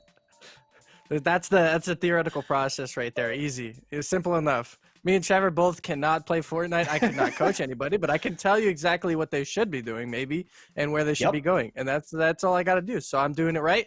Like I said, me and Trevor, theoretical geniuses when it comes to Fortnite. So if you have any other, look no further. We can't coach though, so don't ask us for coaching. Yeah, we can't coach, but we're out here. I'm excited. Yeah. And well, I actually think, if I'm not mistaken, that the game is about ready. So that means it is time for me to sign off. And you know what, guys? Take it away. Excited. All right. Great to see she's gone. Take a look at the format. I know. Finally. Good Lord. That's about time. Now it's 2 our players show. per team. 2 players per it's team. It's our show, baby. Go Me ahead. and Trevor. Let's go. 2 players per team, 4 competitive servers. So 4 games on a competition server. That was hard for me, my brain to process. Matches played on a private server, of course, in custom mode. Winners determined by a ranking system, which we will show eventually soon. And current game patch will be played. So obviously all these new changes, Colossal Coliseum. What a mess of a tongue twister that is to get through. I can't believe I said that right the first time.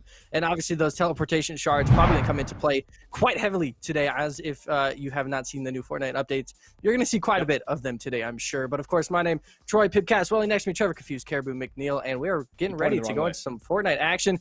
And that's Trevor. And we're ready to get into the corporate challenge, which is also, like we were talking about, it's going to be interesting because we don't know the skill levels. And I think that's going to be what kind of deciphers what we think about in these games. Yeah, I'm excited to see what these guys are going to bring to the table because of the fact that, like you said, we don't know the skill levels, and especially with the massive changes that came through. I mean, in a BR, mobility is the name of the game. They've added in these crystals that let you get at least a little bit more speed, as well as the sand. I mean, you're able to, like I said, you could just drop into the sand. You can hide if you want, but it also gives you a speed boost when you are trying to move, as long as you stay in a position where you don't come up on a ledge and you have to jump out. So it gives you that little extra boost to be able to move from one location to the next. I'd be surprised, honestly, if we see anybody dropping in the middle. You might see some players that go to Coliseum, maybe 2 or 3, but it's going to be interesting because typically when we see this, you know, we are able to commentate, you know, players that are competing at like an FNCS level. So they've been around the block a time or two. They're really sweaty. They're really good at this game. And they play it a lot, like 8 hours a day. So I'm excited because of that disparity of potential disparity of, you know, what we're accustomed to versus this. This is a complete free-for-all. You have no idea what to expect. There's a wild card in here. There's a joker in here somewhere that is just going to completely ruin somebody's plan. You might have the safest strategy possible where you're going to drop on the edge of the map and hide the whole time. Someone is going to have the exact same idea, and they're going to beat you to the ground, and they're going to take you out, and you wouldn't even expect it. Yeah. Luckily, like we were saying, it's on a custom server, so they don't have to deal with more than what they've signed up for, in a sense. So if you're one of these corporate people and you're cracked at Fortnite, this is the time to show it and show out for your community, because this is of all places to show your skill. So like we said, it's going to be 4 matches. We're going to go through that ranking system a little bit later as far as how points and everything goes, but excited to see how we get into this action here shortly. Obviously, looking at the new season, like we've been talking about, there's a couple new places. Obviously, Doom's Domain completely out now. They went into that new chapter. Yep. Like we saw, like Lauren was saying earlier, Halo Master Chief coming into action for this season. So you're looking at the updated map now. Salty Towers, that new Tilted Towers kind of rendition there in the middle of the map. Pleasant Park is back, and then you have Stealthy Stronghold up in the northwestern side of the map. So there's quite a few new opportunities and a few new places that we might see people drop, and obviously quite a bit of changes, because Doom's Domain was a very, very hot spot. Same with Stark Industries, 2 very, very important places that had really good loot and vaults and everything that were important for squads, and now you don't have those. So you have to kind of redirect your path and see where you want to go next. And on top of that, then you introduce this entire new aspect with the Mandalorian stuff coming in. You get these bounties, you get the currency system to bring all that, and you get this new legendary sniper rifle. I mean, there's so much to take in that is just this change. And I'm excited for the day, because it is coming. Quote me on it. It is coming. The day when the commentary comes in where people see Kratos or the Mandalorian or Master Chief and say, that's that guy from Fortnite. Oh, yeah. Oh, you're so right. I was seeing some tweets like that where people are like, yeah, kids are going to start being like, oh my gosh, that's that guy from Fortnite. You're like, no, that's Master Chief. That is not the guy from Fortnite. He is part of Halo. Yeah, we all grew up on Halo. It's like, yeah, Master Chief. And you're like, okay, yeah, that's fine. As we see, though, they are in the duos tournament kind of setup. We have 20 teams dropping in for this one, so we'll see where they decide to go. We see Unknown Bean and Neb Beta down here in the southeastern part of the map going towards Caddy Corner. Used to be one of the hottest spots on the map as far as when Mythic guns were in the game. Now it's just kind of a simple drop. You can get a decent amount of loot and get on your merry way. Some shockwaves, always nice to pick up, though we already see some action going on in the kill feed. FaZe Impulse are going to be the first one to take down a team by himself, as Fly Sky and M3 and Amu going to drop there. And the first team out and eliminated. Unfortunate, but there's a couple more games to go. And as you mentioned, this was a very popular location for a lot of players to go, and what feels like 5, 6, 7 chapters ago. I honestly, I've lost track of the timeline. But the fact that even with the Mythics gone, even with the Mythic characters, the AI's gone, you still have players that go down to this location, at least on the south side of the map. We see in a lot of the events that we've casted, players going down into Lazy Lake, into Misty Meadows, occasionally over towards the Slurpy Swamp and Weeping Woods. But this, even though the, I guess, reward of the Mythic weapons is no longer here, it is still a comfortable drop for a lot of these. And you'll see a lot of players go to the same place because they practice these drops. They have these dedicated locations where they know where chests will spawn. They know at least a general idea where they can be able to pick up their loot here time and time again.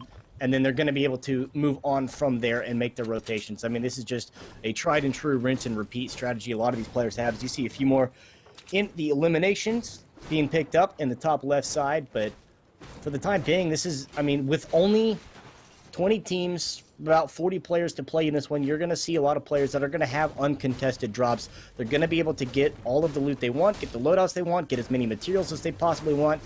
And this is where I shortfall. Because all I'm here, I'm with Lauren on this one.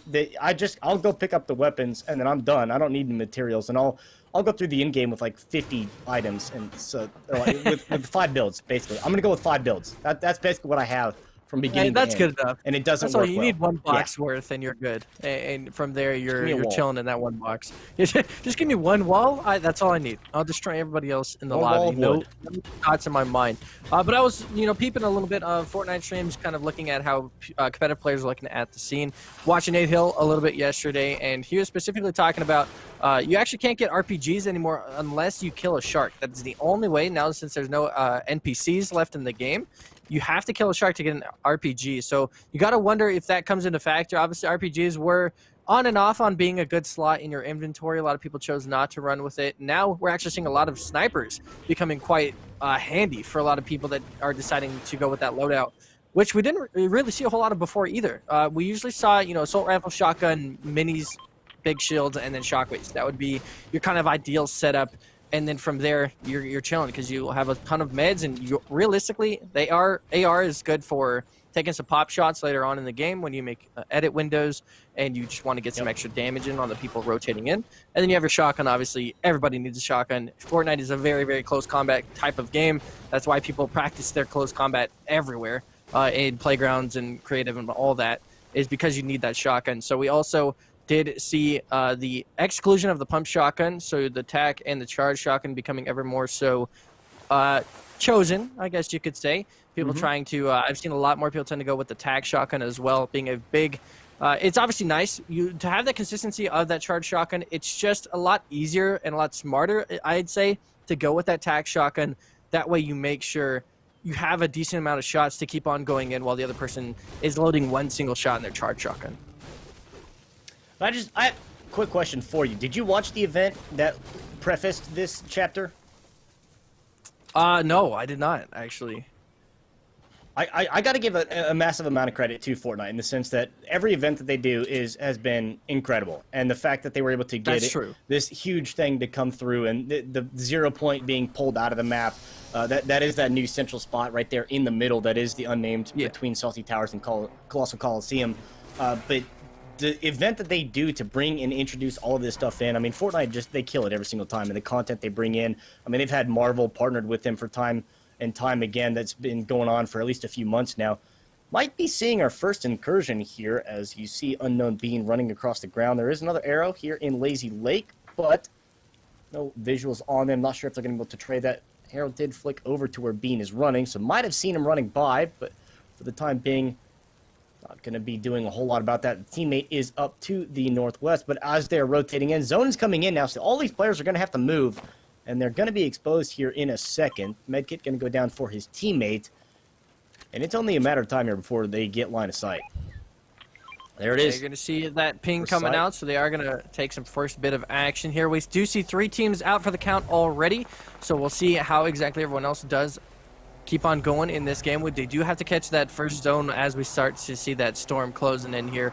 See what they decide to do. You're hearing a car obviously in the distance, not his teammate, so not exactly the car he wants to see. As we see that car is approaching to go pick up his teammate, and you're going to see that. You see about 60, 90 damage, somewhere around there. Nice few shots landing. Ariel Jade getting some action. She's also playing in this one. We got to update you guys as well. We obviously just had a great musical performance from her, sorry. And now she's putting on the impressive Fortnite performance. She can do it all. She's got the gaming talents as well as teaching and musical. What can she do? As we already see her getting a kill going forward. Unknown Bean going to take their first knock as well. No, something important to notice is that they didn't get a siphon. So it is not on that arenas format. That is a very, very important thing to know if you're playing in this tournament or if you're spectating in general. Not having that siphon is huge on deciding what fights you should take and should not, because obviously that means storm fights are even less of a good idea than they were beforehand, and I already hated them. So to now not have the siphon, the 50 health on top of it, probably just stay away from storm fights. Gonna have to do quite a bit of rotation. Unknown Beam and their teammate though to get to the next spot, as storm number 2 is gonna be closed in about 1 minute and 40 seconds, and some good action so far. Not a terrible loadout for Unknown Beam. And we've actually seen shockwaves and bouncers being quite the mobility move, as some would say, seeing the obviously subtraction and addition of mobility items or whatever it might be. But a lot of people like to use that combination of jumping on a bounce pad 4 or 5 times and then shockwaving out. That way you get a ton of momentum going forward, get a bit of height as well. And they're going to see the rotation in, going to make it into the next zone, and going to recoup with their teammate. Now recover some health. Looking good. Obviously, minutes still left on the next one, so they have time there as well. 4 shockwaves is actually a really important thing to note, though, going into the later game. That could be extremely helpful on just rotating in general or just getting out of this. And now you're going to see the quicksand come into effect for the first time. Going straight down to the ground. This is Trevor's favorite thing. Going straight into the floor and not being seen. You play with the shadows.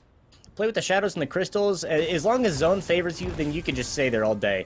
And these new crystals, these are the mobility you'll see. You just hold to consume them, and then when you jump and double tap, you get a little bit of a boost forward. You can also build any walls or staircases through the crystals to break them faster as opposed to pickaxing them.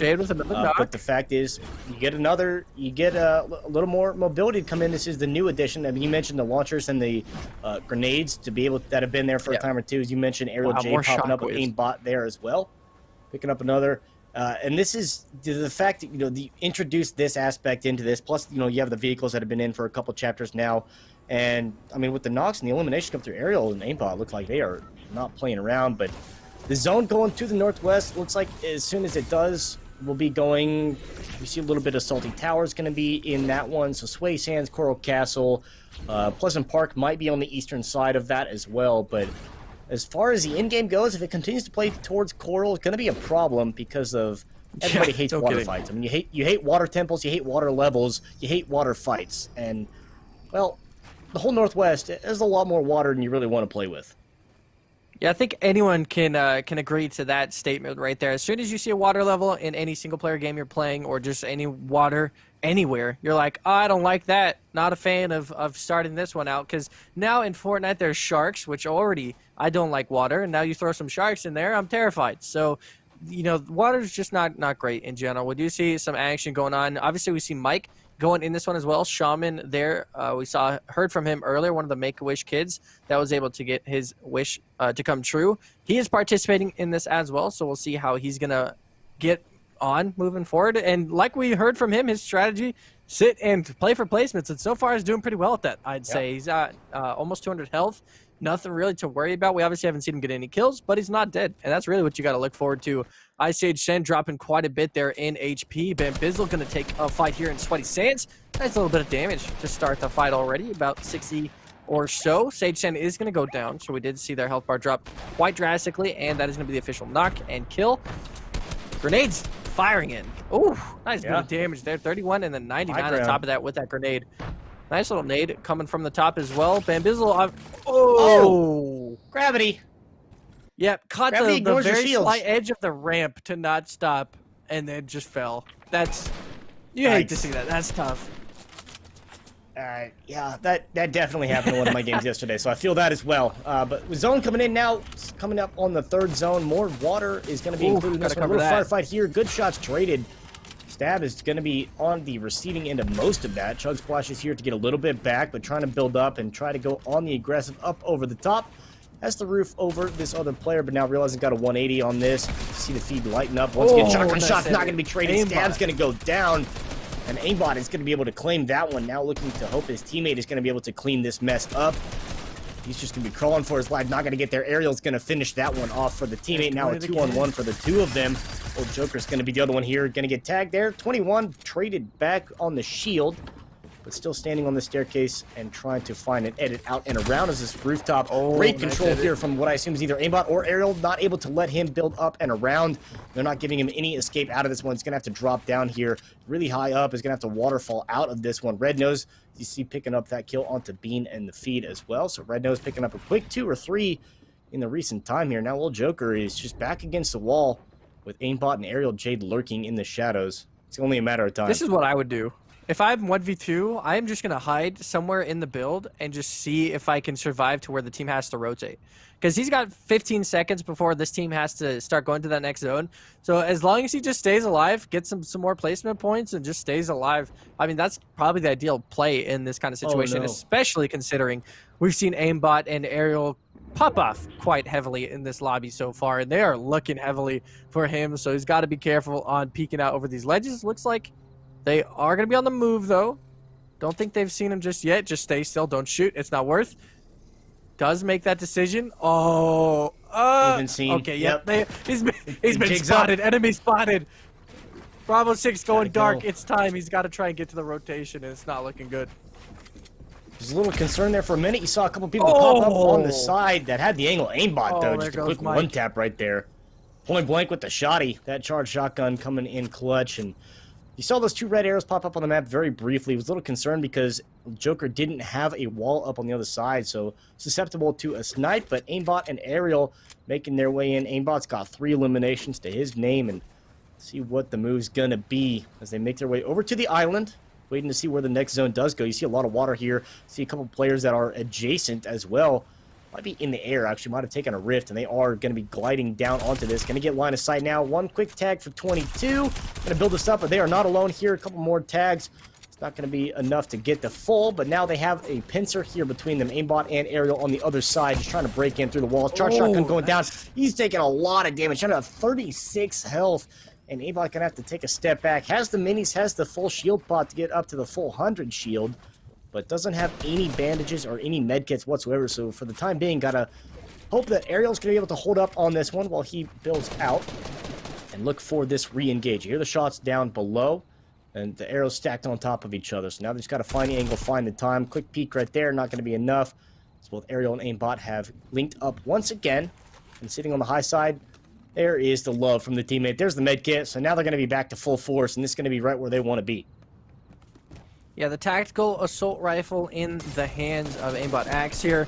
Not a bad gun to choose to go forward with, as we've seen the damage on it is a little bit lower than some assault rifles, but it's got a good fire rate and can do a decent bit of damage. But that's exactly what he's looking for. 22 and 38 on top of that, so combine it for a total of 60. Not too bad from Axe right there. Has a couple shockwaves in case they need to get out. You see the burn is starting to go through on this build. Gets that charge shotgun ready, potentially going for another build battle here, though. Going up on the top, has a staircase over him, and again, Aimbot now being the one that is on the receiving end of being controlled, can't get up and around, destroying the walls, trying to find an angle. Can find out, gets the door, gets a quick angle, quick opportunity. 41 gonna go down onto the opponent, but not enough at least to finish that off, so continues to move up, but now building into metal. Only 26 builds left. Metal is all that Aimbot has left, so a bit problematic in the sense that you are already really high up in the sky, can't afford a whole lot more in a build battle. You will go through those resources very quickly. And you see at this point just a little bit of a reset, trying to find where they gone. The launcher's going to go down, give him something. A quick 18 tag on the way, and they will trade. He's down 23 on himself, but shot's still going across. Charge shotgun, not going to need to play. Still a little too far away for that one to be viable yet. But he's used a lot of builds here. This is not a great situation.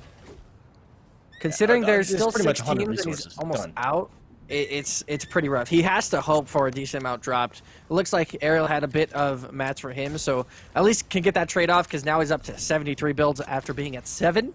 So quite an improvement there, and that's exactly what you want to do. You want to funnel the player that seems to be like they're putting in some work, and that's exactly what Aimbot Axe has been doing so far. Give him some resources, help him stay alive, and help this team stay alive in general as we see the rotation start to go through. And look at this zone.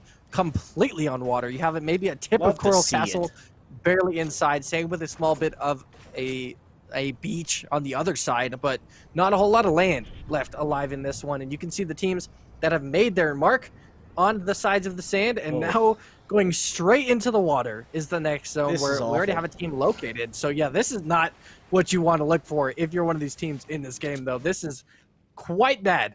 This team is in the best spot. They have to try and see if they can find anybody rotating over towards them, in which they're already being approached on. Nice little build from them, at least setup-wise. They got a decent bit of territory for themselves. All their build, obviously, they're the only ones out here. But it looks like Aimbot Axe and I believe Aerial Jade were the two to approach upon that zone. So smart of them to kind of build off of that real estate already. Free real estate, once you just get to tack on your kind of side house to their build, and you're going to see just that. Tokyo and their duo going to be doing the same, trying to just get to the next spot here. And nice little couple shots landed. 55 white being hits, and obviously that just means you and your teammate are going to start spraying down those walls as soon as you see that white health. Yeah, being able to get that. Plus with the zone moving in, you have their back against the wall. That's why you see a lot of players that rotate early are going to do just this to put the pressure on. But the water at least kind of help out a little bit with that extra mobility. Another quick tag there. A little bit of a shield tag on the teammate that's going to be coming in from the side, but still have to put the pressure on the other player. But they're going to have to move here as well. At least they are on the very short side, so the zone not going to be moving very quickly at all for them. But they do have to at least go like one more box in before they are in a safe spot. You see all the teams start to stack up on top of each other. 5 teams left, 10 players. It is full squads up. Well, no longer, as Tokyo gets a knock on the Raven. Red Nose claims that one, so now down to one single player in the rest. But shots starting to come across, and this is going to get real sloppy, especially when you take in the respects that Aimbot and Aerial virtually had no builds left. J-Bad trying to get in here is going to be under fire, though. Couldn't do anything, nothing to build on, and that's why it's so bad being in the water, because you really just don't have anything to build off of unless there's something already there. Aerial going to claim that one. Red Nose already got 3. Oh, take that one away, too. One. That's at least 4 or 5 there for Aimbot now. But Red Nose has done very well, plus an immaculate amount of resources for Red Nose to be able to build with. But unfortunately for them, Aimbot and Aerial already on the high ground, already in the zone where they have to go. They are in control of this one in these 3 duos that are left alive. Yeah, obviously that one team still below them have good amount of real estate down there, but this one team across from everybody is not looking too hot. That zone is closing. They have to make a quick rotation. Smart with the shockwave usage, but luckily enough, survived with a little bit of damage so far. Another 21 hitting from Axe, so about 40 in total. Make that 60 as he hits another. Just constantly beaming them, and this is what happens when you have to make a rotation like that later into the game. Going into the 6th, potential 7th circle now as 30 seconds closes on this one. Drugs and his teammate are going to sit out here and wait Papa Lev and Tokyo. Obviously, all 3 teams at full strength at least, but Tokyo does not have any shields to work with, so that is the bit of disadvantage you're going to see moving forward. And Axe and Aerial have quite a disadvantage in general, being at the height of everybody else. You don't see a whole lot of materials in Jade's hands, but still has a great inventory to work with nonetheless. Yeah. Has some minis as well. And Axe has been putting in work as well. So this duo looking to try and take it all as soon as these 2 teams have to reconvene. Do you see a ping? Yeah. And the coordination, communication working out pretty well between these 2.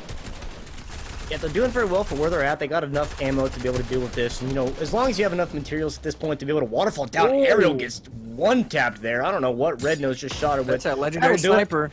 Yep, that'll do it. 1 tap right there. So now going on the aggression, takes that shockwave up to the top, trying to get the wall. He's going to be able to get a couple tags there onto Aerial, and that's going to be enough to finish as soon as she does get those health points to tick out. Now, shotgun's going to be underneath. It's going to drop right on top. 24, 20, 30, and right enough. That's going to be it. Axe going to go down. Now, Red Nose in control of the high ground. A 2-on-2 situation. You see the other duo that is still on. They have so much to work with here. This is everything that they could ever have needed. Going to replace all these walls so they have enough to work off of, but before you know it, this zone is going to close in. It is going to be all but gone, and is going to force the hand that somebody has to at least take this fight. See a couple floppers in the hand of Tokyo. They might be going to just outlast the other team, but I'll see. Not really sure how well this is going to go based off of the health of the other teams. I think they were still at the full 200, so might not be a winning battle here for these 2. Yeah, an unfortunate scenario for, I'd say, both teams. You see Red Nose Panther and his teammate trying to find a way in to see what the best point of attack is. You do get a spotting here as they are going to shockwave themselves up to the top of this build. Pushing onto the 9th circle now in 10 seconds. This is where the actions start to come in through. Red Nose Panther, that sniper, not going to work its magic in its close range now. Just has to hope for that shotgun to do work. Panther's got the blue. Drugs has the green. Blue better than green, and that's all you can hope for at this point. You get a better shot off. Drugs here on the high ground, though, is going to be waiting to see if you can get a quick shot off here, at least with that SMG or with that AR. As you mentioned, 9th zone going to be moving in here. Got about a minute left. Someone's knocking on the wall on the other side. Papa Lev here is struggling. Oh. Didn't check the right side, though. He got blindsided. He's going to go down. Panther's going to pick that one up. Tokyo here with 2. You hear the shots coming up from the high ground. And that is where their last opponent is standing as they have traded positions. It's just continuing to build up and up. Going to try to outlast the other pair. Does have the shield bot to get up to that full 200 here, but it's just a matter of time where Unfortunately, with the size of the zone, it is really hard to build up where existing structures already are because you can't really afford to take the damage from the zone because it's like 10 per second. It's going to be a lot. Plus, the shotgun is going to do a lot as well. Now, with 2 HP left, there is nothing that you're going to be able to do out of this one. Hello. You're going to break that down. You're going to find 2 players sitting there waiting for you. And that is going to be Red Nose Panther and Tokyo taking the Game 1 Victory Royale plus 10 points. And 7, 8, 9, maybe 10 eliminations for them, so a phenomenal start to their competition. Yeah, great little start. Obviously, get that first place. Was looking at Aimbot Axe and Aerial Jade to try and take that one. Obviously, had a really just great performance throughout the game, but Red Nose Panther and Tokyo were able to clean up a lot of those late game kills and made it quite easy as soon as you got that snipe, as soon as Panther got that snipe on Aerial Jade, who had the obviously height advantage and everything. They were in the best spot to win that game, but that's why you got to watch your angles, because as soon as you peek out over that angle, the Ambit sniper rifle, the new legendary sniper rifle in Fortnite, it is one shot in the chamber and one shot to the dome is all you need, because that is exactly what took her out and was able to get them that advantage and get them to be aggressive on those last 2 teams, is to have that going forward. So that was really nicely done from them and a good clutch up at the end there to get the victory. Yeah, I mean, that, like you said, just one to the dome is all it's going to take, and you never even see it coming. As I mentioned, 7, 8, 9 or 10 points for eliminations, plus you get that 10 points here for the Victory Royale. We'll get all of the final scores tallied here. We're going to take a short break and figure out where everyone is standing after that first game. Don't go anywhere. We'll be right back.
Hello, everybody, and welcome back to the Make-A-Wish Invitation ATL Corporate Fortnite Challenge. My name is Trevor McNeil, and we are just barely breaching into the beginning of this Fortnite competition. Of course, alongside me, once again, Troy, Pip, Cass, Welling. And after the first round, we had expectations. You know, we saw Aimbot Axe and Ariel J doing very well early on in the game.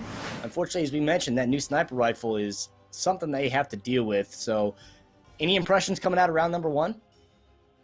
I am surprised it went to the closing zone after the 9th circle. So that's, you know, an indication maybe for later games is to get set up on floppers. We've seen heal-offs definitely become a thing when you don't have siphons, and when those later zones start to close in, you could really use those extra amount of heals. So that's something these teams could think about going into the future of these next 3 games, is trying to figure out how to play the late game. Obviously, I don't think there's a worse final zone than that one. So I think from here on out, it should be pretty okay for the rest of the teams in this tournament, because man, oh man, a zone next to Coral, not even in Coral, a zone next to Coral that was strictly water is not where you want to build battle at all, considering how hard it is to link up your builds. So it is pretty difficult to get around in that kind of area. So I'm sure it'll be a lot easier going into the final circles in the next few games. I say that willingly and hopefully that it doesn't become as hard for the next few. Yeah, it's the point where you like to have the zones around, you know, places where you're kind of used to, where you can build off of something. Going towards Coral Castle to begin with already is difficult to deal with, let alone being in a zone that just, as you said, goes near it and then just ends completely 100% over the water. Like from zone 6, like 6, 7, 8, and 9, all over the water. There's nothing to build off of. We saw a couple players who unfortunately fell victim just being under free fire because they can't build anything. They can't protect themselves. They just have to try to navigate through the water safely. And it's kind of hard to do when you have 5 people looking at you in a zone that small. But hopefully, fingers crossed, we get a better zone coming out of this one. I'm curious to see. We've seen a couple players go towards, I think we saw a couple go towards Salty Towers. We saw the duo we started out with there in Caddy Corner. So pretty typical. We saw, I think, 2 or 3 squads that actually went up towards Sweaty Sand. So I'm excited to see if anyone's going to change things up here going into the second game. Yeah, Sweaty Sand's obviously a pretty big spot to land on, so people are going to choose to go there naturally just because of how much loot you can acquire, and it's much easier to kind of navigate around than other areas per se. But yeah, I'll be interested to see where the vast majority of these teams start to land.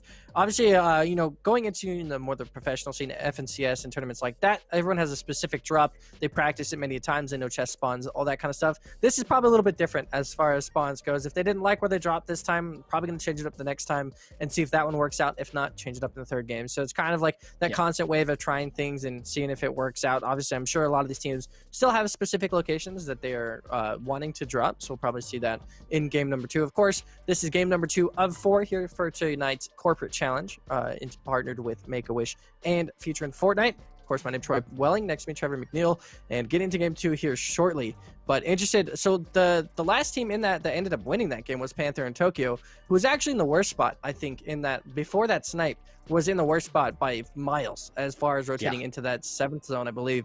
When they were stuck on that piece of island and it was straight into the water, they were that team that had to funnel and tunnel completely into the rest of the group and still were able to find a pick. So I think that kind of shows you the strength of that team being able to be in that terrible of a situation and still make something out of it. Now looking at Ariel, looking at the final end games, cover your angles now because you don't want to be peeking those anymore. You have to kind of expect people are starting to pick up snipers more and more as of recent. So it's starting to become a lot more typical in a loadout for those late game scenarios, or just throughout the game in general, because that extra 100+ damage on body shots and obviously one shots to the head is fantastic to have in your inventory if you can land those shots. So people are definitely going to start picking those up and rocking with them. So this is even more of a time to make sure that you have all walls around you and you're not just peeking over those.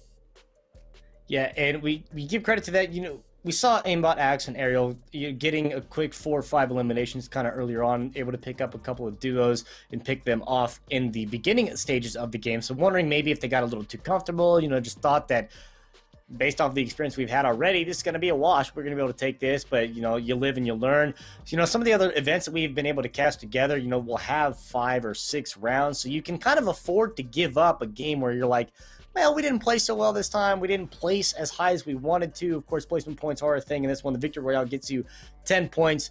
2nd to 5th is a +7, plus the 2 elimination points per. So it's, as opposed to 9 or 10 that I thought that they would have for winning that, is going to be double, so like 18 to 20. We do have at least the leaderboards coming out of game number 1 before we head into game number 2, as you said. So we can take a look at where everyone is standing. Of course, understandably, you see Tokyo and Red is going to be at the top after their win and their 18 points, 9 eliminations out of that one. And then Ariel and Aimbot Axe going to be right in second place just below them. So already starting out as going to be a really good competition here. Yeah, you're looking at everybody trying to catch up to that top spot. 28 points, not too far off for some of these teams in the lower rankings of that top 10. Got a bit of ways to go, but like you said, 2 points per elimination on top of the 10 points for a victory. Elimination is pretty important, and these are the kind of tournaments where you like to see that. You like to see the aggression. You like to see people being more rewarded for kills than placement. It obviously requires a bit more of an aggressive play style, so it's nicer to see these teams play a little bit out of their comfort zone, for most, at least, to start trying to play for points as far as eliminations go, because, you know, obviously 5 eliminations equal to a victory. That's probably what the route I would take. You take those 5 eliminations. Obviously, you risk every time. You risk the chance of losing that 50-50 fight and dropping down and not even getting close to that placement points that you desire. But along the way, if you get those kills every now and then, those are going to be some huge points to rack up. And those are usually, going into tournaments like this, would usually see the people on top have the most eliminations by miles. They're so far ahead. Yeah. It doesn't really matter as far as their placement goes if they're constantly getting 5 to 10 kills a game, because they have 20 points a game, considering they don't even have placement. So you put placement on top of that, those teams are going to start skyrocketing. So you might see that from some of those teams that are fragging out up at the top. Yeah, and I'm curious to see, you know, what the adjustments, as we mentioned, you know, some players, maybe they're not comfortable now with their drop because it was a little too contested. Whereas, you know, we'll see those other teams, you know, like Ariel, Jade, Aimbot Axe, and then with Red and Tokyo, the fact that they have been winning their firefights so consistently, they have this confidence now that they can go for those hot drops. They can go for those 50-50s. Right. They can take the shots, and they're going to be able to, you know, win out of that, get those eliminations early, because then you're double stacking, because you know, based off the confidence you already have and the experience that you got in game number 1, you know you're probably going to make top 5 going into the rest of the games. Plus, you can just add more points with early eliminations on top of that, clean out the first half of the lobby before you hit zone 5, zone 6, then you are just in cruise control for the rest of this. And as I mentioned, you know, some of the other events we do 5 or 6 rounds, you can afford to give one up here. Only with 4 games in this one, you can't really afford to have a bad round. I mean, especially with the way that we see those top 2-3 teams have been playing, you got to be on your A game for all 4 games. Yeah, we exactly. I mean, we usually have, like you said, those tournaments that have 5, 6, 7 rounds potentially, and those are the tournaments where you can take that first game, that first couple of games, maybe at the most, of like warm up and see what works best and trying out different strategies and fights, whatever might work. But in this scenario, when you only have 3 games left now, you have to make sure you have a specific rundown for these next 3 games, because, like you said, there are no more points to lose from here on out. You are now in the mid games of this, the second and third game, that are really going to matter and put you in your respective places as far as placements go, you know, later in the tournament, because these are some of the most important games. Getting that motivation and getting that momentum going forward is something that you really need to have starting as soon as possible. So obviously for those teams that did pretty well in the first game, they're moving on to the next games pretty happy and pretty comfortable with how they played and probably with the fights they created, but now can go into game number 2 looking for something better and looking for a bit more aggression. Obviously seeing for us that, you know, the kills mattering plus 2 points each, victory only 10 points. So you got to see if that maybe affects some of these teams that, you know, going to the bottom of the scores. If you are at like 5 or less points and the team at the top is 28, I think it's time to start going for kills and just see what happens, because I think that's going to be the best scenario, is you winning a few fights that you normally don't go for and also getting placement on top of that. If you end up losing one of those fights and you don't get either, then, you know, you went for it. That's what really matters, is you tried to get the points. That's the ideal spot you want to put yourself in, is you got to risk it. A high risk, high reward kind of situation to try and match those teams up at the top. Yeah, you got to be able to roll the dice, because at a point, you know, where you have to make up that ground, you have to take these 50-50s. You just got to hope that you're able to win out on that and then move on from there, because as you mentioned, this is like that mid-game stage now where you have to be able to capitalize on where you're at, recognize, yeah, we're down, we're not out yet. So if you're able to take those risks, get that reward for those eliminations. I mean, and we've seen it happen. I mean, we've seen AI get eliminations on some of the top players in like FNCS. We've seen Iron Man be able to take out some of the top players like that are placing top 5 in Fortnite professional tournaments. crazy things happen, and you just never know what could happen. As we are getting here into game number 2, you see the battle bus going across, and a lot of people look like they're diverging towards the western side of the world here. Steamy Stacks, of course, always going to have at least one duo that is going to drop in on this one, but fingers crossed zone works for you, because this is pretty far out from where everything else is. And at the time being uncontested, as we mentioned in game number 1, it's going to be pretty much like this for a decent amount of the locations in the world. You see a few people here that are going up to the north, one of these new places here in the world, over towards the stealthy stronghold. But so far, curious to see how this is going to shake out. See who gets to the ground first, who gets the better loot off the drop, because even though you're the first one to the ground, doesn't always mean that you get the best weapon to be able to take shots at your opponents. Yeah, I have a bad feeling this is going northwest again, just by the indication of where the bus was. We'll see in another 15 seconds where this is going to head on. This is the middle of the map you were talking about. A decent bit of loot here. Used to be Dusty Depot, used to be Dusty Divot, used to be Loot Lake. Everything you've ever wanted in the center of the map is now just space and time and crystals and craziness that you see. It's pretty nice though for early game, at least, because you have a fast way of getting loot using those crystals. We are going to see another pretty central, I guess, central northwestern kind of map.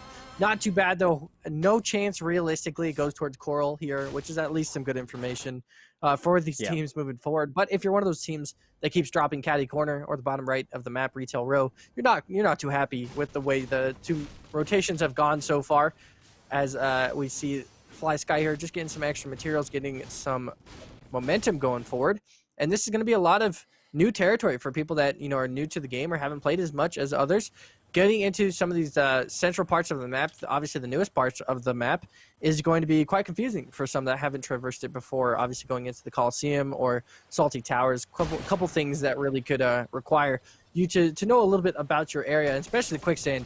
A lot of teams can use that to their advantage. Garson the Great immediately under fire though. Oh no. And down for the count, floating away in this nice little river. Not really nice to float away, but at least gets a nice spot to drop down. But immediately going to go for the res, as this team, I'm surprised, not pushing. Yeah, at this point, just kind of waiting this one out. Is going to be able to get this up, barring that this player that is pretty close to them doesn't push any further. As you mentioned, though, zone a little more central. The shot's coming in. Garson just wasn't ready, and Gage is going to be able to get that first one. Now looking to see if he can get the second. King is trying to at least put some counter pressure on, but shot's coming across. He's not in a great position. Only with the pickaxe, doesn't even look like he has a weapon to work with here. Yeah. He's just running for his life. Gage can be able to pick up both of them, so picking up a quick 2-piece there in the stronghold. Still another duo that is in this area, but for the time being, that's going to be +2 right there. Now, this is the point. If you're that team, the yellow arrows straight east of the 0 point, or the yellow arrows from Pleasant Park, do what I would do. Get your loadouts. Okay, you got AR, you got attack, you got the blue SMG. That's okay. It's not great. It's not awful. And you just stand still, and you just sink, because you have the zone. You have the confidence that it's going to come this way, and then you just wait. Yep, and get that jump out, and they're obviously having a bit of fun with that quicksand as well. Going to make that rotation 35 seconds before the first storm does start to close. This is, of course, game number 2 of 4 tonight here for the Corporate Challenge. And so far, we did see Panther and Tokyo take down a victory under their belts for the last game. Aerial Jade and Aimbot Axe not too far behind them, though, as far as points go. Getting that strong 3rd place, but still a decent amount of points, puts them in the top 2. Even after getting 3rd place, so nice show out from them. Looking to see that same kind of performance going into game number 2, 3, and 4. Shockwaves being initiated or tossed around between the two, and they're going to start making their way towards their next spot. You see a Phase Impulsor once again onto the early action. Going to destroy Det versus Every here, as we see they are going to drop down a couple of the first initial kills.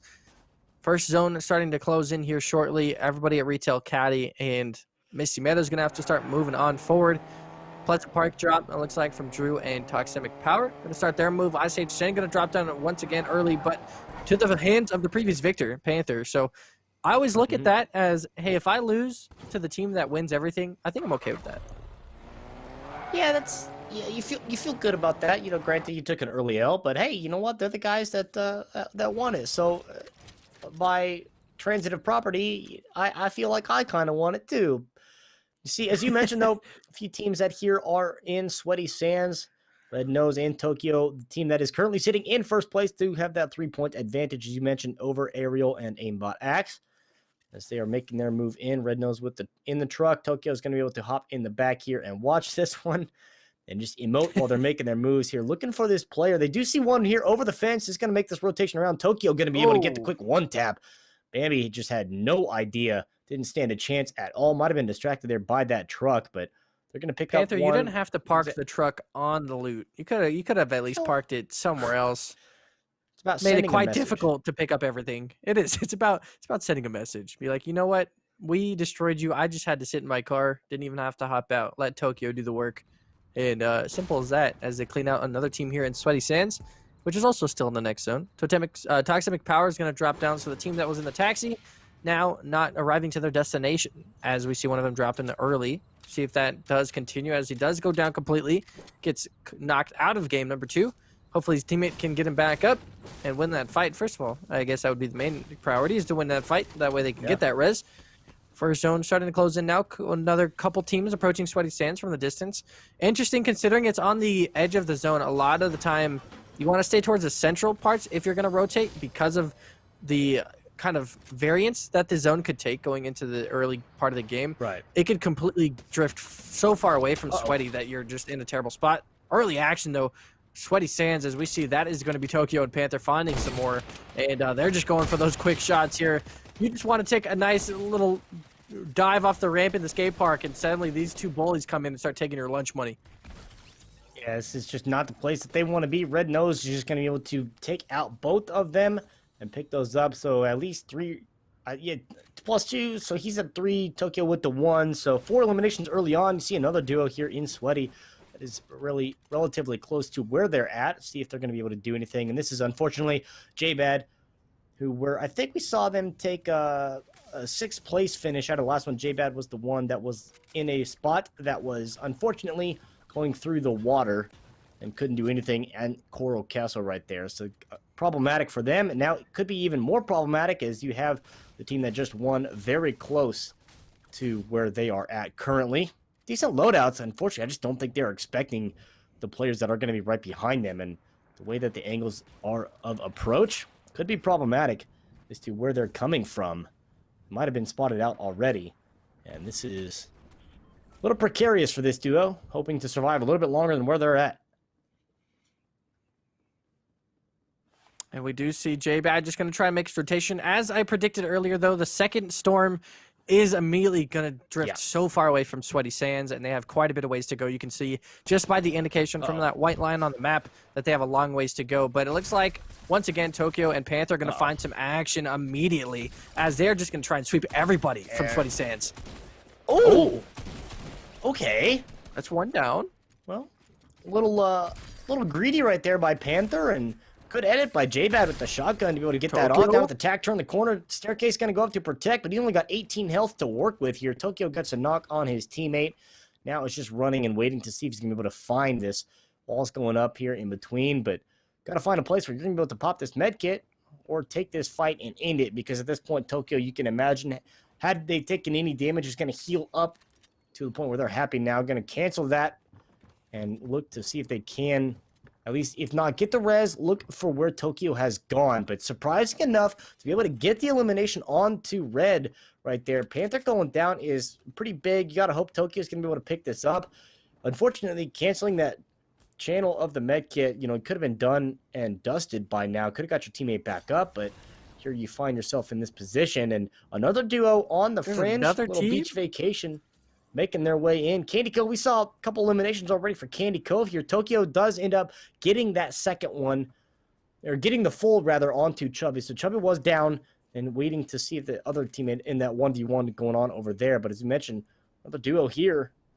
See if they're going to make their way over to where that fight is currently happening. And ping coming out by Gage, recognizing that there is going to be people over there. So now might find themselves making their way to play the spoiler of this fight and play I third wonder party. if they notice that the storm is now closing in towards them and that they're running towards the storm this whole time. Fine. Because they're going to have to get their way going. Tokyo, by the way, is going to find that duo knocked and completed. So he's actually should be able to get his teammates' res card and maybe potentially get him up. I wouldn't say here, but potentially in the future. They're actually strictly going to just rift out as well. So smart of these two. They just wanted to see if there was any action left in Sweaty Sands. And you can actually see the zone is not too far from Sweaty. So Tokyo has some time here to figure out what he wants to do in this situation, if he can even possibly get his teammate.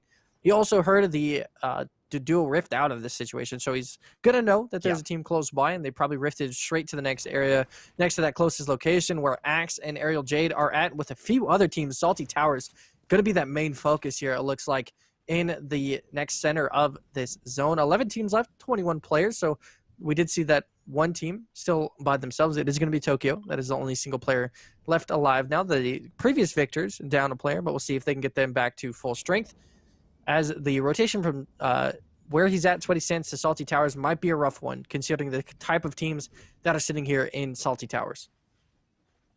Yeah, curious to see what the move is going to be. As you mentioned, there are a handful of squads that are in this one. Looking to see if he's going to find anybody in this household here. Trying to break through the roof. A little early for Santa Claus to be up on the rooftop, but Aimbot Axe is not going to be waiting for Christmas, as he's looking for one. Does find him around the corner, looking to see up and around. See Ariel on the side. He's going to get a quick tag right there. Ooh. Shield going to be broken between him and Ariel. They're going to be able to take down Gage, who we just saw. There's the teammate right there. White, 44. He's going to be down to no shield here. He's going to be able to get a quick pop right there to at least get a little bit of shield. Turn the corner here, try to edit out and around. Nice looking edits. for one more wall edit. He's going to get the full onto Gage, and Ariel's going to be able to clean up on the other side. Candy Cove going to go down, so they're going to be able to pick this one up, clean out this house, and now you still see at least four other squads that are going to be in this area. Zone's going to be going over towards the sand, and like I said, I said it, zone number 1, just sit in the sand and wait. Renegade picks up another one. That's a good edit right there into the rock, but had they listened, someone could be sitting in the sand right now playing for placement, and they would be in pristine real estate. Renegade here is not slowing down, though. Pick up another couple 35s, break the shield. See that launcher go down. Not going to follow him all the way to the ground. Walls going up between him. Phase Impulsor picking up one more. Unknown Bean getting one as well. But now on the hunt here, trying to break through this one. Metal walls going up. Tells you that there are not a lot of resources to be had for this other player. They're at least keeping the walls up between them. He does get that wall down of his own, so he's going to be able to replace that. Staircase going to go down. He's not going to be able to hold it for very long. Renegade going to get tagged, though. But with his help of the teammate, they're going to be able to take down Papalev. So they are going to be, at least for the time being, safe in the zone. Going to heal back up as well. And just wait for the chaos that is Salty Towers to unfold. Yeah, Axe is already ready to take this fight by himself. It looks like Aerial Jade going to start rotating over to help him as well, to try and get in on some of this action here. You are going to see that rotation. No surprise here, using that Cuddly Bear skin, as we saw the onesie from earlier. Going to rock that in-game, of course. We do see Axe is going to go into this fight 1 versus 2 to start it. As of right now, we'll see Aerial Jade is going to start to get over, make her way over to this fight, I guess. As we see, this is a strong team, so Axe has got to be careful on this 1v2 situation. Already taking a little bit of damage. Has some 50 shields, has some shockwaves in case he really needs to get out. Nice little push from him as far as damage goes, and they're just going to get that shot in the air. That's not even part of his duo, though. Renegade, a different duo in Salty Tower, is going to take that kill. So Axe still in some action here. I think that was a team far away over there, as you see on that ping. I think Renegade was the one that took that one in that far distance. So as far as we know, Salty Towers is clear, but they do have to make their next rotation, and Renegade is watching that push from those two, as well as the extra team there to the south. So a couple teams still having to make that rotation into Storm number 4 here, as we see Storm 3 closing in. Nice little legendary chest coming out, getting a nice little upgrade there on the Assault Rifle. Not a terrible zone. I mean, like we said, it couldn't get worse from the first game, so it can only get better from there. You do see still a river and sitting in a bit of sand. Sand's still a little bit tricky as far as rotating and maneuvering around goes, but we will see how it works out for them. And Cosmic seemingly playing a part here, just pretending to be a henchman with his teammate. Smart play. This is the move. Yeah, I like the move, but you see Panther getting picked back up, going to be taking these crystals and hopping around. See if they're going to be able to find anybody as they are building up, looking for their first claim. Some shots coming in from the left side is going to be enough to tip them off that they are not alone in this vicinity. As you see, zone is closing in now in the next couple of seconds. and we'll find out where it is going to pull for. You see at least one drop in this one, and all these players over here are still in this area. Renegade on the other side, as well as Axe and Ariel are going to be outside of this, so have to make their way in. Axe is picking up another 2 for himself. Renegade actually does claim that one onto Ariel there, so as you mentioned, they were watching over towards Salty and were able to at least spot Ariel coming through. Axe still alive in this, trying to carry on the legacy, trying to get at least a top 5 finish. Flopper coming out of the ice chest there, as Panther is looking to once again come away with the victory here. They're in the zone, got a lot of materials here to work with. They are sitting in pretty good positioning, prime condition. They have the Flopper and the full shield, but that purple shotgun is going to be huge. And we've seen how impactful shotguns come in late game, where they are just so important for close range combat. And these two are just, yeah, they're doing their thing. They're doing their thing indeed. Tokyo is going to get back up to 100 HP here. Like we did see already, Red Nose Panther is back, so he did get that res off. They are just going to take those henchmen down just because they're just sitting there being a nuisance. They're going to drop for the count, see what they drop, if it's anything useful. It is not, unfortunately, so we are going to see them having to find some more loot still around here. Tokyo not at full health. I believe Panther does have an extra 50 shield if he wanted to top off his teammate there for 200 HP.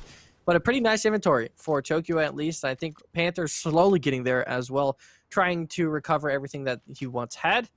They do have that truck to drive away, but they don't really need to go anywhere. Obviously, these, if you haven't already hit these, crystals are massive amounts of stone / brick, so they're very, very good to hit. Yeah. If you do run by them, I would highly suggest taking them out, especially if you're running low on brick like we see Tokyo right now. 300 is not low, but could obviously always use a little bit more. Joker going to maneuvering around once again in that sand. This is Trevor's dream. You just sit in the sand and hope for the best. You can obviously see those little clumps of sand moving around once these players are underground. But it is definitely a way to try and win this game for sure. Yeah, you can play the shadows. I mean, granted, as you mentioned, there's a little bump, but if you're just completely stationary, really hard to see. Tokyo here trying to take some shots over at the window. Is going to get attacked from the side, though. So for the time being, have to take an angle. Axe goes down to Storm. Axe gets one, but yeah, it does go down to Storm, so that's unfortunate for them. That's going to be the end, and they're outside of the top 5, so they're not even going to get that +7. Everyone else here in the lobby at least getting +7 for placement, but old Joker's got the idea. You sink in the sand, it's just a little bump, really hard to see, especially in the grass. You play the shadows, because nobody is going to be looking for this. Both of them are here playing for the placement. Of course, the only better placement you can get out of this is the victory. So you, at this point, are playing for 3 points, and I think because eliminations are worth 2 apiece, maybe not the play this time around, but if you don't have the confidence that you can win these firefights, then it could be problematic here for where they're at. But Scope coming in, sniper rifle. You mentioned players picking up snipers more often. Can't imagine that's going to be Ariel up there because, well, Ariel already learned a lesson, and, well, their duo's out. So hopefully anybody else that was watching knows. Probably don't peek out of the top of that because there is someone always watching. You can always expect that. Zone going to be coming in one more time here. Cosmic and another duo that was hiding in the sand is going to be the only people that are outside of this one for the time being. But while they just continue to wait, players now starting to build up in their structures. And a matter of time to see who's going to be the first one to run out of resources.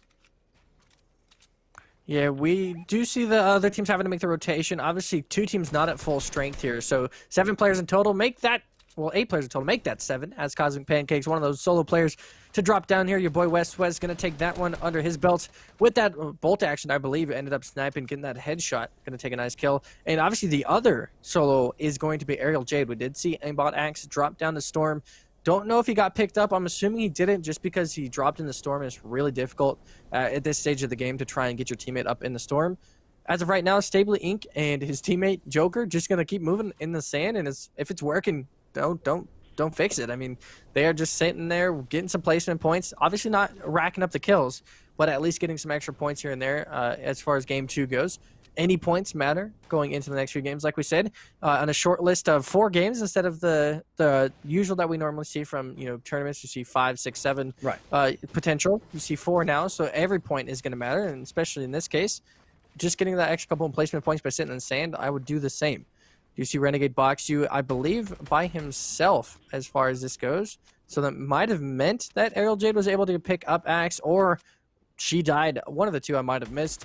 but I don't see I think Box Renegade teammate actually anywhere. killed Renegade Ariel. teammate. Okay, well there you Renegade go. was the one that claimed that. Okay, well there it is. 5 eliminations. He's the only solo then, I'm sure. Yeah. Yeah. He's got to be that one left. You see some people taking some licks at him. He's got to be careful though. Same situation we saw Ariel Jaden last time. Taking over that ramp is going to cause you some trouble. End up getting your head taken off by a sniper. So got to watch out for that. We'll see some rotation start to go through Tokyo and Panther once again, looking to be a very, very strong position to win this game. Getting them both up to full strength once again. Going to get another 10 points off of the Victory Royale if they do take it. Joker is going to go down to Renegade. Stably going to try and take that out of him, but Tokyo with the snipe is going to take Stably out. So that's going to be another kill rewarded over towards Tokyo and Panther. 3 teams left. One of those teams not at full strength, which is Renegade at this point, and then one more team besides Panther and Tokyo. So once again, they're looking to be in an extremely strong spot to take another win. And I imagine between the two of them, you see West and Zion here are the other duo that are alive on this one. And I imagine based off where Tokyo and Panther are sitting, they have probably 7-8 eliminations to their name. Plus looking for another victory. They are in prime real estate for this one. Shots going down. Wall's going to be going up here, trying to block a lot of this damage to come through here. Chug Splash is going to help heal up a little bit. For the time being, they do have a few floppers as well if they want to get back to that full 200. But sitting relatively healthy, just got to get the edits, get the angles. But getting tagged there from the side, now getting tagged from the top as well. Tokyo here trying to answer. Does have that purple SMG to be able to do a lot of fire very quickly, a very high rate of fire from that.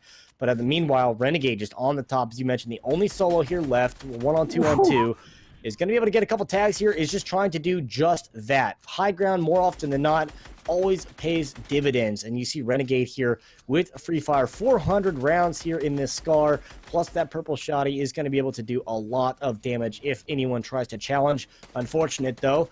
When they do challenge, you can imagine you'll expect to see 2 of them coming. Red Nose Panther, same loadout virtually, so definitely have enough to trade blows if they do go for the high ground challenge to try to take that one. But first you got to deal with the players that are on the same level as you. Renegade just being obnoxious up at the top. Zion and Wes, I imagine, are going to be looking for an angle where they can at least get out of this, if not play spoiler to where Tokyo and Panther are sitting, and just hopefully try to get a free shot off on the side. Renegade's gone through 100 bullets here, and nothing has changed. Yeah, he's not doing too bad for himself, though. Obviously has a height advantage as a solo player. They probably assume he's the one that has a teammate playing that confidently up at the top. Renegade's doing extremely well for himself so far by himself as he starts to keep on maneuvering and trying to take some more shots. Panther is going to get the knock onto West. You see the elimination goes down as he finds it. That is just going to be the knocked player, so nothing crazy from that. But now it's a 1 versus 2. The only bad news is now you're in a 1 versus 2 against the previous champions. So no Renegade versus the world. He's got 7 kills, looking for 9 total if he wants to win this game. Yeah, and unfortunate, wasn't able to pick up that elimination. Got the finish on the player, but Panther was the one credited with that elim, so couldn't do anything about that. You see the rift on the top. They had a rift fish, and this is how they're going to retake the high ground. What a big brain play right there. Now in the zone, so he thought he was going to go up top to be able to see this one. Heard the rift, went up to check. Got a couple of shots off for the time being, but they have enough health here. I mean, 5 floppers between them, plus the minis. Renegade is just now barreling down because he's trying to survive. Is not going to be able to win this heal off between them. And doesn't have the full that he's going to be able to. So going to look for the challenge, actually. But they are boxed in, and there's nothing he can do about that one. Launcher's going to miss. Tokyo's going to go down. Renegade's got enough to be able to hold on to this one. Flopper. And look to see if he can find the angle before he goes down to the storm damage, but is not going to be able to. 2 more floppers in Panther's inventory. It was not going to be close. They couldn't do anything about that. Panther and Tokyo coming away with another victory here. Round 1 and round number 2. And, well, they are, as I mentioned, you do well in game 1, you do well enough in game 2, they are on cruise control. Yeah, absolutely. They're looking at a really good spot to keep on pushing forward for that first place spot going out of 2 games. Obviously, 2 back-to-back victories. I would say tack on 10 kills in this one as well. I didn't see the total eliminations at the end, but they were one of those teams that played for the end game. You saw 3 or 4 floppers in the hands of Panther at the end of that one. We just talked about that after game number 1, noticing that it did end up going to a heal off after closing the 9th circle. That's usually what happens when you don't have siphons. You usually end up reverting to floppers and slurpfish as your one way of winning the game, because fights are just too hard to try and manage and try and take care of when you don't have the utility or you don't exactly know where the other player is. So Floppers definitely coming into the hands pretty effectively of Panther, being able to get them a second win in a row. Tokyo and Red Panther probably steaming the leaderboards as of right now, considering they had 20 points from placement, but on top of that, I'd say another 40 points from kills so far. So they are definitely sitting pretty highly in that scoreboard after 2 games. I think they picked up about the same amount. I think Panther had 5 eliminations. Tokyo probably had 3 or 4 at least. So about the same amount of points gained. And we saw they had 28 coming out of game number 1. Unfortunate, though, the team in second place between Aerial Jade and Aimbot Axe fell victim a little bit earlier than they really wanted to. Got knocked a little bit earlier. Unfortunate. Renegade was the one that was able to pick that up. Renegade coming out with, I think, 7, maybe 8 eliminations out of that one. So going to be curious to see where things are going to shake out after that. We're going to be able to update you all on the leaderboard coming up after a quick break. We'll be right back. Don't go anywhere.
To a child battling a critical illness, a wish can feel like a dream.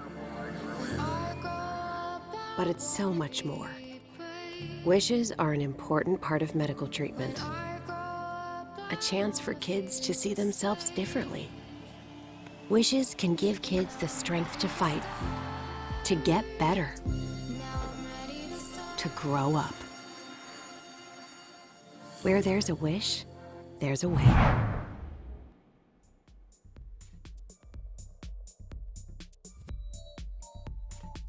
Hello, ladies and gentlemen, and welcome back here to the Make-A-Wish Corporate Challenge presented by Skillshot Media. My name is Trevor McNeil. We got 2 games under our belts, and we have 2 more to go. Alongside me, of course, Troy Pibcast Welling, and I guess I can welcome him back now. So, Troy, welcome back.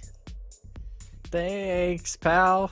Happy to be back for games 3 and 4, of course. We have 2 more to go. I'm sure at the top of the leaderboards is going to be Panther and Tokyo after incredible back-to-back victories in the last 2 games. 10 plus in the first, and I'm assuming, or they had 9 kills in the first game, and probably somewhere around the same in the second game. So probably as far as leaderboards go, going to be your team at the top, the team you have to beat. So that is kind of the team other teams have to look forward to try and beat now. As far as going into games 3 and 4, I wouldn't say grief them per se, but I would say try and consider where they drop and with their rotations, because you need to get them out of the game if you want to be one of those teams to take their spot at the top. And seemingly, based off of, I don't know where they went game number 1, but game number 2, they were in Sweaty Sands pretty early on. Panther actually went down. J-Bad was able to get that elimination. Panther actually got picked back up eventually, but that's a situation where you have the opportunity, you get that close, it almost worked once, someone's got to be able to do it again. As you mentioned, though, we can expect them to be at the top of the leaderboard, so we can go ahead and take a look at that now to see exactly how far ahead they are. 10 points up now over second place United in Gaming, overcoming Team Jaded after that last one. Jade and Aimbot Axe unfortunately dropped out outside of the top 5, so they're going to be falling into 3rd place here, but still a pretty tight competition up there, because especially with the eliminations worth 2 points, and Renegade, I mean, was able to do a lot by himself and picked up 6, 7, 8 eliminations, I believe, and I imagine that's probably where that little boost came from to be able to put them into 2nd place. Yeah, I mean, a pretty incredible performance to put them up towards the top, because we are actually thinking that Tokyo World would be 60 points plus at the end of those 2 games, which is an insane amount to try and come back from. But, you know, a 10-point difference from 1st and 2nd is definitely doable, especially, as we say, every game. If they drop down early and they don't get any points or don't get as many points as the previous 2 games, so much can change in the top of the leaderboards, and that gives room for the 5th, 6th, 7th place teams to also try and take their points that they lost and try and push them up towards the top and try and get them closer in the next 2 games, because obviously we have 2 more to go. Not a whole lot of time left for these teams to try and grasp some points back, so you really need to see, if you want a chance, if you're one of those teams, even in 2nd or 3rd, you have to still see that Tokyo and Panther have to drop earlier than expected. Obviously, it's hard to get a team like that down early, but you want to see them not get first with a lot of kills, as we've seen in the last 2 games. Yeah, and it's going to be tough to be able to have and kind of rely on the quote-unquote lobby to do you some favors to be able to help you out to try to overtake 1st place, because we're already starting to get a little bit of that disparity between the leaders and the rest. But the fact that we saw, as I mentioned, you know, one of the players got dropped there in Sweaty, had the opportunity, just had to win your one-on-one right there, and Tokyo was able to clutch up, come out on top, and then eventually get the reboot there onto Panther, where they would then lead on into winning game number 2. The over halfway point, though, I mean, we just hit our halftime show. We're going into the 3rd quarter now, so this is where the teams really got to buckle down. You know, if you're sitting in the position where Aimbot Axe, Aerial Jade are, you know, they're 14 points, quick math, out of 1st place. That's only pick up 3, 4, 5 eliminations and get a top 5 finish. Hope that the 1st place team doesn't. Step number 1, don't let the team that's in 1st place win game 3. That's all you got to do, and you're already making strides to help yourself get into the top of the leaderboard. We are just that much closer here. Going into game number 3, as you see players already dropping in. Yeah, it's simple as enough as it sounds. It's a little bit harder putting that pen to paper as far as getting this team not to get 1st place. As we've seen through 2 games, they're pretty successful at doing so. I was going to say we're approaching the witching hour, where wins become losses and losses become wins, if you know where that's from. At me on Twitter. But we will see how Little Joker and his teammate Stabley are going to come in. Scott Hansen. Stabley are going to drop in. Yeah, exactly. Scott Hansen, a red zone. Renegade's going to drop early, though. Tokyo and Panther already finding an early fight, and Renegade, who was in second, and his teammate are out for the count already to start. And that is the second place team, I believe, that just dropped immediately as the first team in this one. Wow. So they tried to go for it. I got to give them props. They went for the first place team. Did not work. Tokyo was able to 1v2, and it's not looking too hot for that team now. They're going to drop quite a bit of ways in points now. And they were the one team that you would expect that would drop safely somewhere else because they can catch up, but they went for aggressive. Yeah. And I respect that. I got to respect the hustle there. We're going to get a new zone as well. Going to be much more northeastern now, so you're going to see a little bit more of the map centered around that eastern side.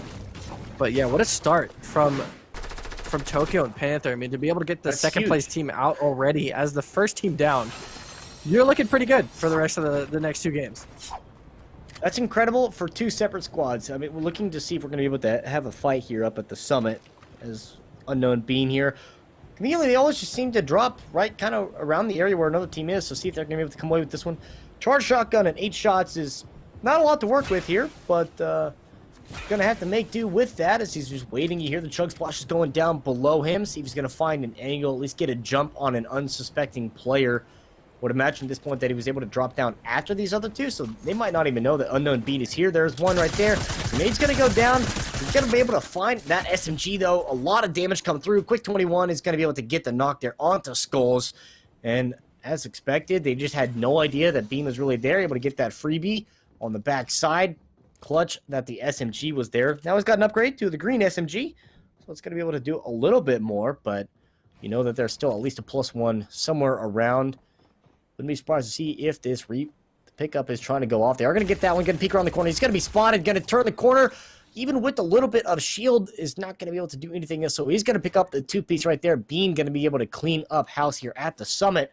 As I was saying, that elimination on United in Gaming taken out right there by the team in first place is huge for two separate teams. It's huge for the team in first place because they already had, the 6-10 point lead on second place. It's also huge for the team in third place because Aerial Jade and Aimbot Axe were down 2 or 4 points on second place. So now this is a game where they can capitalize, and with the team United in Gaming only coming away with 3 points for eliminations, or for their placement rather, this is huge for both of those teams to A, extend your lead, and for Aerial Jade to reclaim second place. Yeah, and that's them dropping first is such a change in general to the entire tournament. I mean, it's not alone just the game. That could affect the rest of the tournament as far as standings go. Candy Cove trying to get some grenades to connect, but Gage is going to end up finding the kill anyways, so not too much to worry about. You're seeing grenades being tossed over their way. Candy Cove going to hit that snipe, actually, hitting for 105 and going to take a bit of health off Kimiko, and take the kill is going to be Gage, so they're going to be able to clean sweep that team. Retail Row is now going to be reclaimed as theirs, and they can start safely looting everything else around here. Minis over to the hands of Candy, going to heal back up, and the rotation is going to have to start as well. 3 minutes, got plenty of time at least on that rotation to go from south to north, and not going to be too far away from Retail to, it looked like Colossal Coliseum. A little bit south of that was kind of the cutoff for the next zone, so they don't have to go too far. Can still get a decent bit of materials here and start getting their way going. Seeing a lot of people start to use those lever action rifles, which have become quite popular due to obviously the amount of damage you can output, kind of like the bolt actions or the Hunter. I keep forgetting the actual name of it, but the similar kind of rifle where it's bolt action, but it was very quick shots back in the old editions of Fortnite. It was very, very, very good because you could immediately just uncrouch from a ramp, take a quick shot, and then crouch once again. And it was one of those easy enough shots to hit. And take a look at our boy Mike, one of the Make-A-Wish kids we got to talk to earlier on today. You know, a very inspiring story, and very much so a gamer. Obviously, listen to the way he spoke about games, and obviously a big WoW player, and you and him bonded over Ashes of Creation, so I'm sure you'll both be on that in the time being once it comes out. But really excited to see how he does in this game. Hasn't had the greatest of successes in the last 2 games, but looking for number 3 to be his game. And he spoke to us in his interview, said he wasn't it's been a minute since he's played some Fortnite, so he's definitely trying to reconvene here, and he's going against a sweaty team to start already. Oh, not no. great. Oh, yeah, it's Axe and Jade. That's not fair. back against the wall, quite literally. There's really nothing you can do. My only thing about this is his game plan was to stay on the edge of the map. And my friend, in Salty Towers, you are nowhere near the edge of the map. Like, what? Like, that's the old days of, like, just saying, I'm trying to play safe, and then you drop tilted. Like, huh? There's nothing safe about dropping tilted. He's like, yeah, I'm playing safe in tilted. It's like, I don't think that's how that works at all. That's illegal. Way, that should be illegal. Unfortunate. As you mentioned, that's the worst duo you could possibly come across right there. The only other duo that would be problematic would be the one that is in first place. But Ariel Jade and Aimbot Axe looking to retake their claim on second place. See, outside of Lazy Lake, players just posted up, trying to get the attention. They know someone's in there. They just don't know quite where they're at. So this might be their 200 IQ play to try to get their attention. Rev the engine, honk the horn a little bit. To, like, run out of my building, to be honest. That would have worked. I've been like, what is happening outside? And like gone to check and then gotten sniped. That would be the summary of how my game would have gone if I went for that car. But it looks like they do locate somebody in the distance, or they at least are picking where they should go next. And Toxemic is just going to be left alone here as the teammate drives strictly away from him and is just doing aerials and ramps as much as he can. As we do see that team from Lazy Lake is going to have to rotate straight to them, so they could actually kind of edge camp this and sit on the storm here and try and see if they can stop this team from coming in. That's if they know there's a team there. It doesn't seem like they 100% are sure that there was a team there, as they would clearly be watching from right now, and they could just not see them in their proximity here. It'd be a little bit more to the left as far as the next team rotating in. So yeah, they're not going to see this team. Could end up being quite a disadvantage for them if that team takes some nice shots to land on them. They're on top of a mountain as well, so that there could be some damage. You are going to see they're going to find them though, and there's another team to that team's right as well. So this is going to be a bit of action here on the storm edge, or the edge of storm for storm number 2. Yeah, tough break for that team that is going to be quite literally in the middle of these two places and under fire, but not a lot of builds here from Toxemic. Only has 6 builds left, as we are looking to see what's going to come out of this one, to see who's going to be the spoiler of this third party in this third round. But Cosmic Pancake got a couple in the elimination feed as well, so that duo is still doing very strong in their positioning. Of course, this team right here, the one we were spectating currently, are in this position where they're the furthest ones into the zone. Zone not going to be moving here for another minute, but as we talked about in the opening round out of this one, is that unfortunately, there is no siphon out of this, so you're really not going to get anything out of this. Unknown Bean is going to be able to clean up that, so the other duo is going to be gone out of this. Now looking to see if they can press the issue, move on forward, and try to claim over a little bit of this build. Toxemic has no builds at all, so this is just a point of playing around what's already there. You really can't do anything other than just watch your teammate build up and edit behind and try to say, yeah, hey guys, I'm helping too, I'm here. But it's all about the beyond that, support. this is just kind of watch it. Exactly. It's like, I am here too. He's got a decent loadout for what it's worth. I mean, this is something you can do a lot of damage with. You just got to be able to catch up, to find the angle. Unfortunately, Unknown Bean and his teammate have since rotated away. They've got the angle on this zone. They'll be moving in here relatively soon as it continues to draw to the north.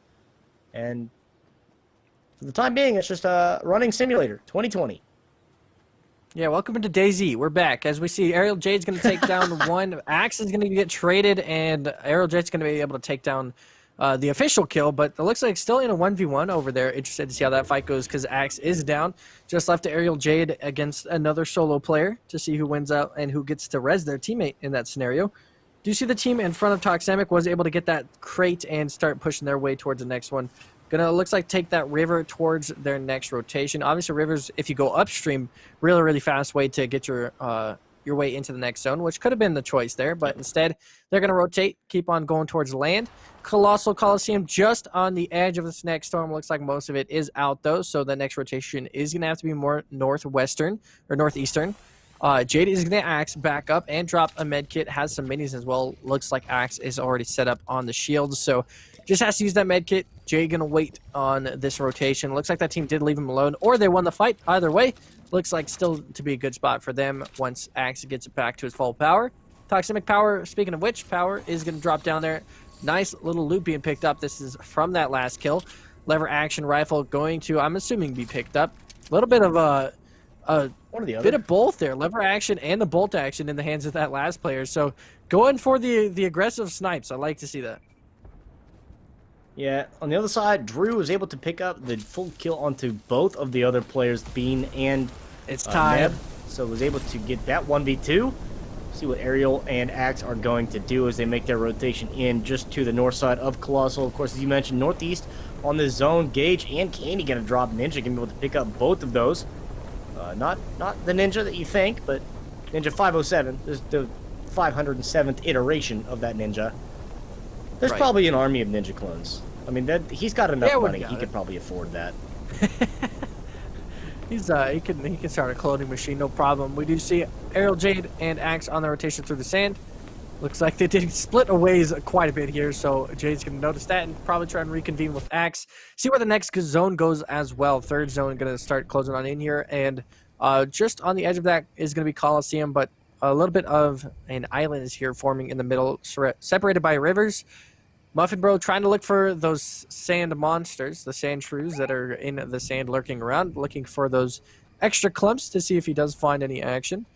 Doesn't have the greatest of loadouts, but still can work with that bolt action. I mean, all you have to do is hit that sniper shot, and you're looking good for the rest of the game as far as inventory goes. So it looks like him and Ninja, though, going to be using the strategy we were talking about earlier, sitting nicely in the grass and waiting on that. And, you know, get a nice little look at the skin. This is that scenic moments where you have a good time with your friend, just hanging out now. And now you just get to sit and relax for a little bit until a team decides to place all their ramps in this and to destroy all the grass, and suddenly you are a fish out of water. But until then, it's a nice little spot to relax.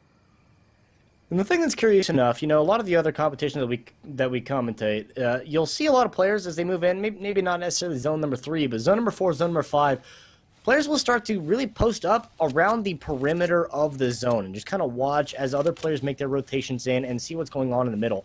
Already, in this point, you already have 3 duos that are stacked on top of each other before anything is even happening at all, before the zone's even in. As the zone is going to be closing in, but curious that the real estate is already being narrowed down to these players just bunching up together as the zone starts to move in this time around. 90 seconds before it does close, we'll find out where zone number 4 goes. But I mean, the fact that these guys are they're still so close together at this soon is kind of surprising, because it kind of just is creating this tense environment where you add a single spark to it, and well, you're not going to just have a third party. You're going to have a 4th, 5th, and 6th party as soon as you let one wall go. Yeah, and you see those 2 teams fighting north of the zone. This is a rough spot to be in if you're Amu's team or Aggro Samurai's team, because you are all just going to end up dropping down here, and your teammates will not be able to pick you back up. This is a terrible spot to take a storm fight. You are just so far out of the distance. Aggro obviously making those callouts. That is just an NPC. Those are not really too worried about that. Hikaru is just going to start his rotation because he's got to get going, and they're going to keep on moving. Aggro Samurai, unfortunately, going to lose that gold tack to the storm. It is a pretty nice setup he's got, but it's gone for the time being. So Amu's going to pick up that kill onto him. Ice Age Sen is going to be back against some Axe. We saw a couple of early exits for themselves, but is going to go immediately. Gets a kill here. 10 teams left, 16 players, so quite a few solo teams running around in this scenario. We do see Hikaru going to be one of them. Just lost his teammate there to the storm. To the storm battle, I should say, not strictly to the storm. But is going to keep on moving. There is going to be a crate as well on this immediate rotation once he turns into this little sandy area. So potentially could go for that, but he is going to be by himself for the time being. Storm going to close once again. 4 teams already in that next one. So as far as rotations go, looking pretty nice. Yeah, Hikaru does not want to take that fight. That is a team that is sitting really nicely on a hill, and that's the main hill that you got to be concerned about. Or there's one of the main hills you got to be concerned about. As luckily enough, able to avoid out on most of that damage, only taking about 20 or so damage, able to top that off with a mini. Looking pretty rough, though. Obviously going to see that storage crate smoke, though. Amu's going to end up dropping to the storm, so not even being able to make it through is unfortunate. Yeah. Hikaru's probably going to notice that, though, and that's at least good for knowing that the player can't flank you anymore. So that's satisfying. You do miss out on the extra 2 points, but nonetheless, still get a reward out of that, at least your sanity being rewarded. Jade's going to go down to Muffin Bro, though, so that immediately is going to start Axe in a 1 versus 2. That's what I was talking about. I think that was to a sniper shot. We do see Hikaru and another stand clump going back at it into the mix here as they start to fight up once again. Shots going to be traded. Build's going to be going up. Ikaru does have 33 builds if he wants to try to compete this, or could at least just build around this. Sage going to be able to pick up Raven on the other side. Bambi getting one on the screen time. Ikaru here just kind of playing the low ground, though. Not going to be taking this build battle. And this is exactly what Lauren was talking about. The fact that she's not going to go for the build. She's just going to go for the firefight here. Ikaru's at least able to put walls up in between where he's getting... right, you're not wrong at all. At least able to put the walls up to keep the defense up to where he was being shot from. Gonna hop out here. Only 6 health, though. Gotta find an angle to get someplace, but Cosmic is not gonna let him get away. He's gonna be taken down. That's the 5th elimination now here for Cosmic, and doing very well. Gonna waterfall down on this, pick up the loot. To the victor go the spoils, and does have a lot to work with here. Doesn't have a lot of materials, though. A snipe going wide is gonna be concerning. Gotta put those walls up rather quickly here just to make sure that you are okay. But now you know relatively where someone is at, trying to shoot at you, but in the zone, gonna have to move, and this could be a problem because I'm sure that sniper scope is still trained where Cosmic is at. Did see him jump, so they're gonna be at least watching where he's going. And this is now a point where you see a lot of these players up on the plateau. You have to take this very cautiously because you are the late one moving up to the high ground. Yeah, and you see that he's actually going to go for the other mountain, not that main one right in the middle where there's 5 teams. Going to go for the secluded singular mountain to the side where there is just 1 team. So smart rotation there. Looks to be by himself or his teammates lacking behind a little bit. But Classic Pancake's going to have that 5 kills. Axe also going to be alone, I believe. Don't believe. No, actually, Jade was... Axe was 1 to go down, so she got him back up. They're both into full action here. 6 teams left. 10 players total, Cosmic being one of those solos and another solo running around, hoping for the best. We do see if Axe takes that ramp, though, that is going to be a lot of materials that you're going to have to see wasted. But I was also going to say, a lot of people choosing to go with snipers now, just hearing sniper shots towards your direction or seeing the sniper shot is going to force you to lose quite a bit of mats. Because as soon as you get sniped at, you have to build. Otherwise, you are in severe danger to get sniped at again. So it is forcing you constantly to put more and more builds up, which, I mean, obviously assault rifles, any game or any gun in the game is going to do that. But you have a lot more fear in your brain where you can get one shot by a headshot to the sniper than something like an assault rifle would do. So it is a nice little weapon that a lot of people are starting to go with, as you see in West's inventory as well. Most teams have a sniper, at least one of the 2 in the teams, just to try and get that extra bit of damage or potential kills. Yeah, and that's another thing that's just the mental play. Ariel obviously learning her lesson, not peeking up too much above. It's going to get one shot on the player that is challenging the high ground. Wall's going to be going up as she's just spraying down, trying to get through this one. Teammate on the other side trying to help out of this, but going to have to drop down for that reload, that tack shotty. Doesn't have a lot of meds here to work with, plus only the 150 health, so definitely in range of being one-tapped here in a bad position. So gonna have to play this one a little bit safer, and hopefully your teammate's gonna be able to help you out here, but someone's gonna dig right into where she's at, and that's not gonna be what she's looking for. She definitely thought that was her teammate, but Sage gonna come in and be able to finish that one off. Ariel gonna be dropped down again. Axe is gonna be able to come in behind at least and clean that up. So Sage gonna be taken out as Axe with a whole lot of shield pots is gonna be okay. Take a little bit of storm damage at this point, but under fire. Shots from the backside gonna take a lot of his shield. Still has, as I said, those shield pots do want to heal him back up to the full 200 if he wants. But at this point now sitting safe here. Does have the minis. As I mentioned, 4 shield pots, which is huge. Unfortunately, doesn't have anything to heal with those actual health, which is a problem because if you're coming into this to this final zones where the heal-offs come through, not even having bandages, you gotta have at least a flopper if you want to try this. The play, obviously not for the heal-off. Axe just wants to win it outright. Yeah, we've seen, obviously, in the case of the second game here, Axe holding up that charged shotgun, but switching over to AR at the last second. Didn't get that shot off in time, but as we said in the last game, floppers and healing in general is going to be extremely important if this game is to go to the 9th closing circle once again, which it's done 2 out of 2 times so far, so wouldn't doubt it going to the same thing in game number 3. Axe is just going to have to be aggressive. I mean, that's his only indication to win this one. Obviously, down his teammate by himself, 5 teams left. You have to play the aggressive here. But there's a lot of solos. I mean, 4 teams of 6 total players. That's 1 full team, and or 2 full teams, sorry, and then 2 more solos. So we'll see how this action is to go through for Axe, because it's definitely a winnable situation for himself. Has a bunch of materials, over 1,500 it looks like in total. Maxed out on metal is always really nice to have. And he's just going to keep building up at the top here. Smart to also play the height advantage when you're by yourself. We saw Renegade do this in game number 2. helped him secure a couple of kills and a nice second place. Did see an early exit from him and his teammate, unfortunately, though, this game. So hopefully for game 4, they get back on track. See if they can, or see if they will go for that top team fight once again, first versus second in game number 4, or if they'll decide to change it up. We will always see. Axe up at the top, 20 seconds though before 7th zones to close, and it's looking like to be another heal off once again. So Axe is gonna have to start thinking soon enough. Does he have to start playing the aggressor here?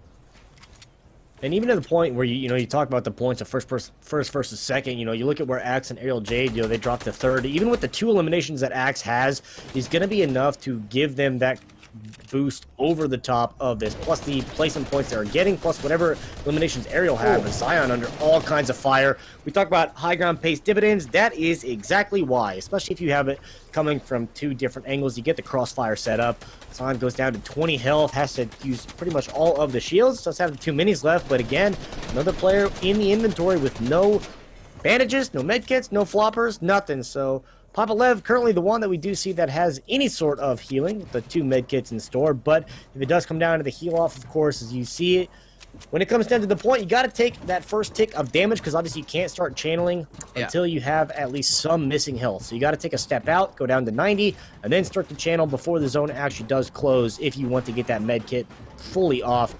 That's why, more often than not, floppers are the way to go if you go into a heal off, but you got to get it to that point first. If someone is knocking on the door trying to play the part of aggressor, maybe that would be the time where Axe has decided it is time for him to come down, but this is a lot of metal that they are going to have to break through. Plus, you have the 3 medkits here between these 2 that are just waiting it out. Saw Lev and Drugs in the late game in game number 1, but have not made their return in game number 2. Axe here trying to make his way back up, but you said he had a lot of resources and is still trying to go up on this. He's going to get a little bit off this with the launch, going to help him out. The wood wall between him and his opponent does get the edit off, but the player has already since retreated from where he's at. Going to charge this one up. Shotgun going to come out. Quick little 50 or 60 cap going to be on the backside. And this is the one-on-one, like you said. Lev's going to go down. That is going to be Axe going to be able to claim that one. So there's a medkit now that he can pick that one up. So I think you got to channel this now before the zone starts to move, and now you have an opportunity because it is a 2-on-1. Wes just dropped down. He was the last solo, so you're going to be able to finish this one off. You have to immediately take 1 tick of storm damage and then do it again. You see him, he's going to go out, take that 90. Now he's going to start channeling this one more time. The big brain play right here, but you just got to hope. You just got to hope the other 2 players don't have enough, because this is a point where you got nothing left. This is all or nothing for you. So, line 21's going to go down. See if the second one's going to happen. And not going to happen. Fall damage. I don't know if that mattered. If this other player's at 10 HP, then this is a big issue. If that's the case, it's okay. So I think he would have ended up losing anyways. I don't think he ended up losing like a crazy amount of health to that fall, but I mean, nonetheless, nicely done from Drugs just to be able to sit out and wait. But that was an extremely close situation there, and that you have to think if that was 1 more second, then he lives through that and is able to take a win. But that's just the hard thing with medkits. It's that 10-second timer going into the 8th/9th circle of the game. You have to take a tick, and you pretty much almost immediately have to start healing just because of how much damage you're going to take. Surprisingly, he didn't take as much damage as I thought. I think ended up only healing for like 30 to 40 health on the second medkit, so it wasn't like a huge chunk realistically that he ended up saving. So maybe could have decided to take that tick a little bit earlier and then start, or a little bit later, and then start healing up and take 50, 60, 70 damage, and then heal that all the way back up, because I think in that case scenario would have ended up getting the win for himself and for Jade. But nonetheless, still a great game from the 2 teams. Drugs and his teammate, I believe Papa Lev, are going to end up taking the victory there, so another 10 points to them. It's something we didn't cover. I don't ever remember seeing them drop, but Tokyo and Panther dropped at some point throughout that game. I think only finished with the first 2 kills that they got, so might have been early on in the game, but nonetheless, that's a pretty big first top 2 teams, both going down with a little amount of points. Probably going to change it up a little bit. Obviously, they still had quite a bit of points on everybody else. But like I said from games 1 and 2, these are the 2 games now that if those teams do that, you're one of the teams in 4th, 5th, 6th place. This is your time to make that comeback. And of course, looking to see where that is going to go, because as you mentioned, that second place team, first team out, like it wasn't like we were watching players drop. They hadn't even hit the ground yet.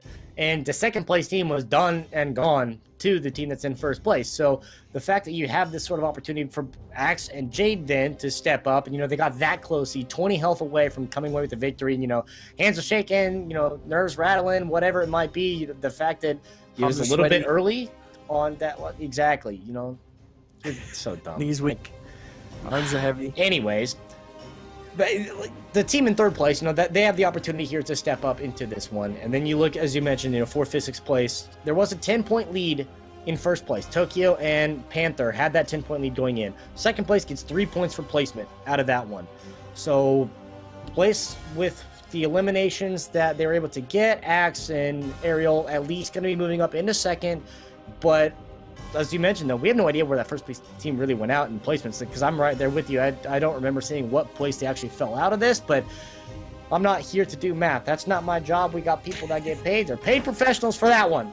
I don't go to college because of math, and that's the whole shtick to this. We are going to figure out exactly where those numbers are going to fall. We're going to take a short break. We'll be right back. The last and final game of this Make-A-Wish Corporate Challenge is coming up. Don't go anywhere.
looking for. We've been waiting, we won't wait no more. Every season, every memory made, all the dreaming that is here today. Can you see it? We got a beautiful story. Every moment on and on. We got a beautiful story, and we've only just begun. The best is yet to come. The best is yet to come. The best is yet to, the best is yet to come.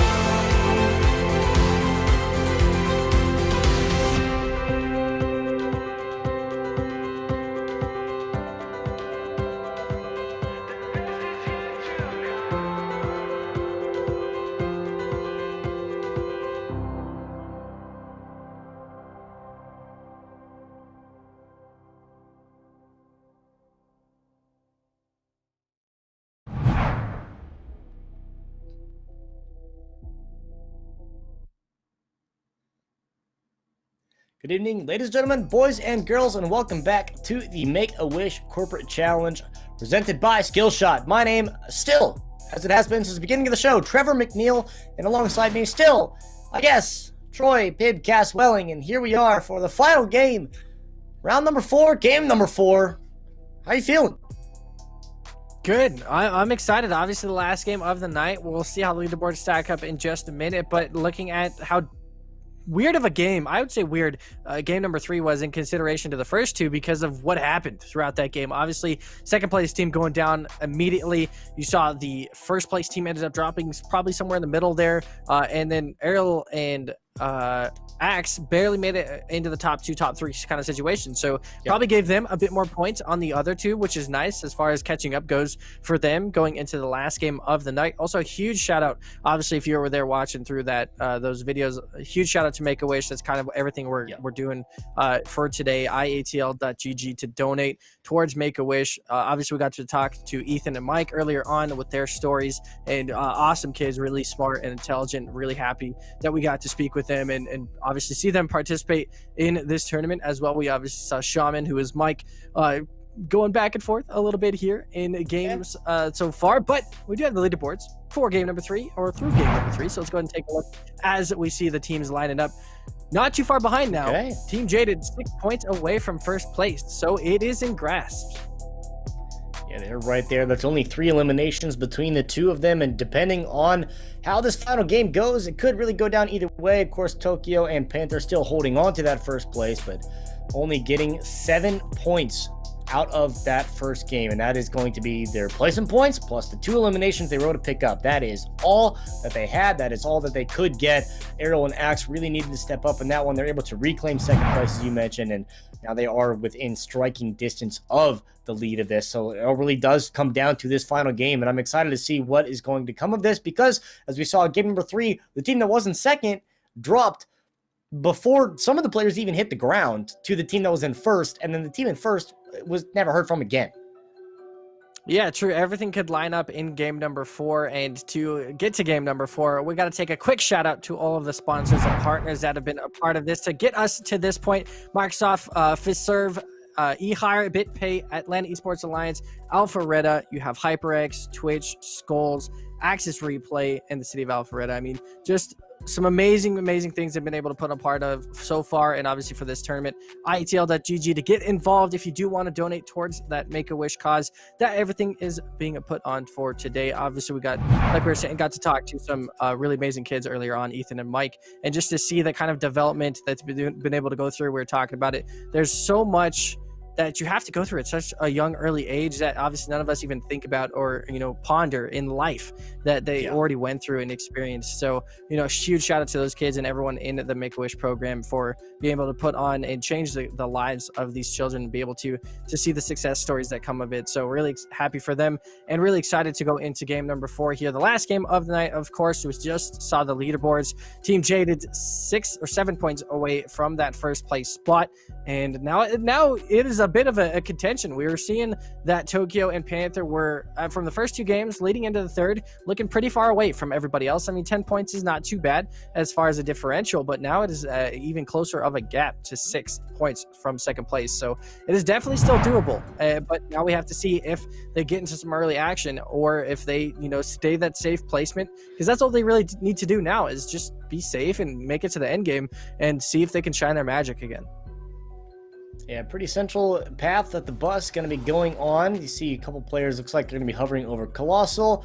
You see a handful going down to the south side, a couple going over to Sweaty. I imagine the leaders are going to be over there as well.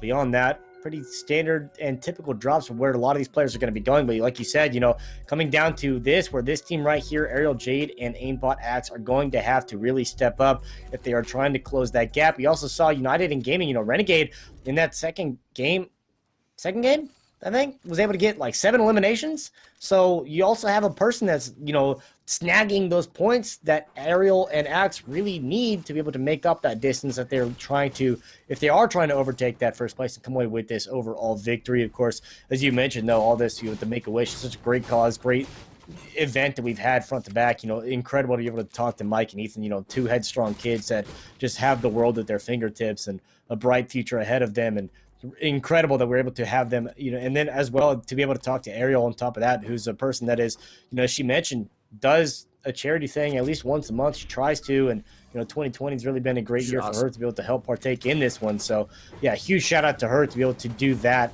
and you be able to partake in this one. But here we are with this team in first place, Tokyo and Panther in Salty Towers. They are joined by a couple other players, and Tokyo already has a pretty decent loadout for an early game set.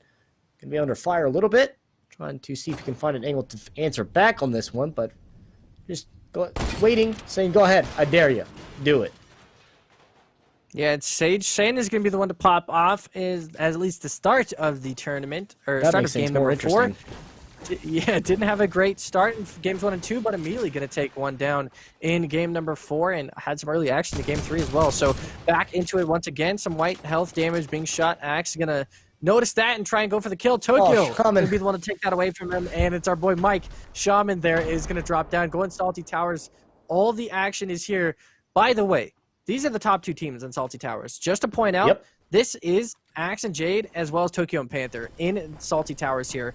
That is where the 2 main teams are going to go head-to-head, and is where that action is really going to take place. We see Bambitza going to take down FaZe Impulsor as well. Had a couple of nice kills so far in the past few games, but got to keep our eyes towards that kill feed, towards that Salty Towers part of the map to see what happens in that fight.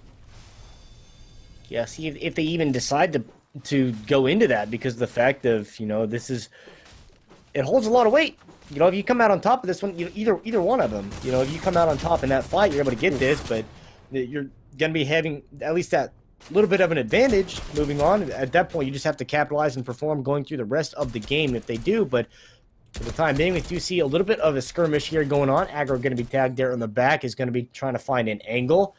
And see a few teams up here in Craggy as well. Interesting enough, don't see a whole lot of attention paid up to this side of the world, but with the 3 squads up in this area, imagine only going to be a matter of time before they do come across each other. Aggro, Christmas Tree himself, 16 builds here, not a lot to work with, only 8 shots in that shotgun. He's getting tagged from the front and can't answer back. Bean is going to be able to get that one. Danger Ping coming out, he's going to be able to see that. Bean going to be able to pick up both of them, picking up where he left off in the last game, able to get a couple of duo sweeps by himself as well. And now going to be looking for the upgrades in the kit. And yeah, there's a couple upgrades in there. Yeah, not too bad of some pickups right there. You see the RPG in the hands, so very rare to get one of those, and an upgraded assault rifle as well. Legendary going to be in the hands here. Going to take a look at your boy Wes and his teammate in Craggy up in a fight quickly, as the blue tack probably going to do quite a bit of work early on in this stage of the game, and throughout most of the game, actually. It is always going to put in that work. It looks like for now, Jade and Axe did end up avoiding Tokyo and Panther for the time being. They took over Salty Towers, and it looks like they ended up on the rotation. So that is going to be a bit of I would say an advantage for both of them. That way they don't have to really worry about that. But on the drop, Wes and his teammate going to find Candy Cove, take down that kill, and finish off that duo. And another couple points awarded towards them. Once again, that zone is going to go towards the eastern side of the map. So Not a whole lot of variance as far as the south side of the map goes, but if you're down there, you're used to the rotation by now, so at least you got that going. They didn't have to do Candy dirty like that, but just a quick drop, and then the pincer in between, able to get that elimination, and Candy never stood a chance. See Drew coming through, and a little bit of Dukes of Hazzard style, making an entrance with Toxemic here into Salty Towers, and they are now right next to a couple of these teams, and it looks like, based off the two arrows that are coming back, I'm not sure if that is going to be Ariel and Axe that are entering back into this fray, but having a third-party fight here between these three could really be interesting.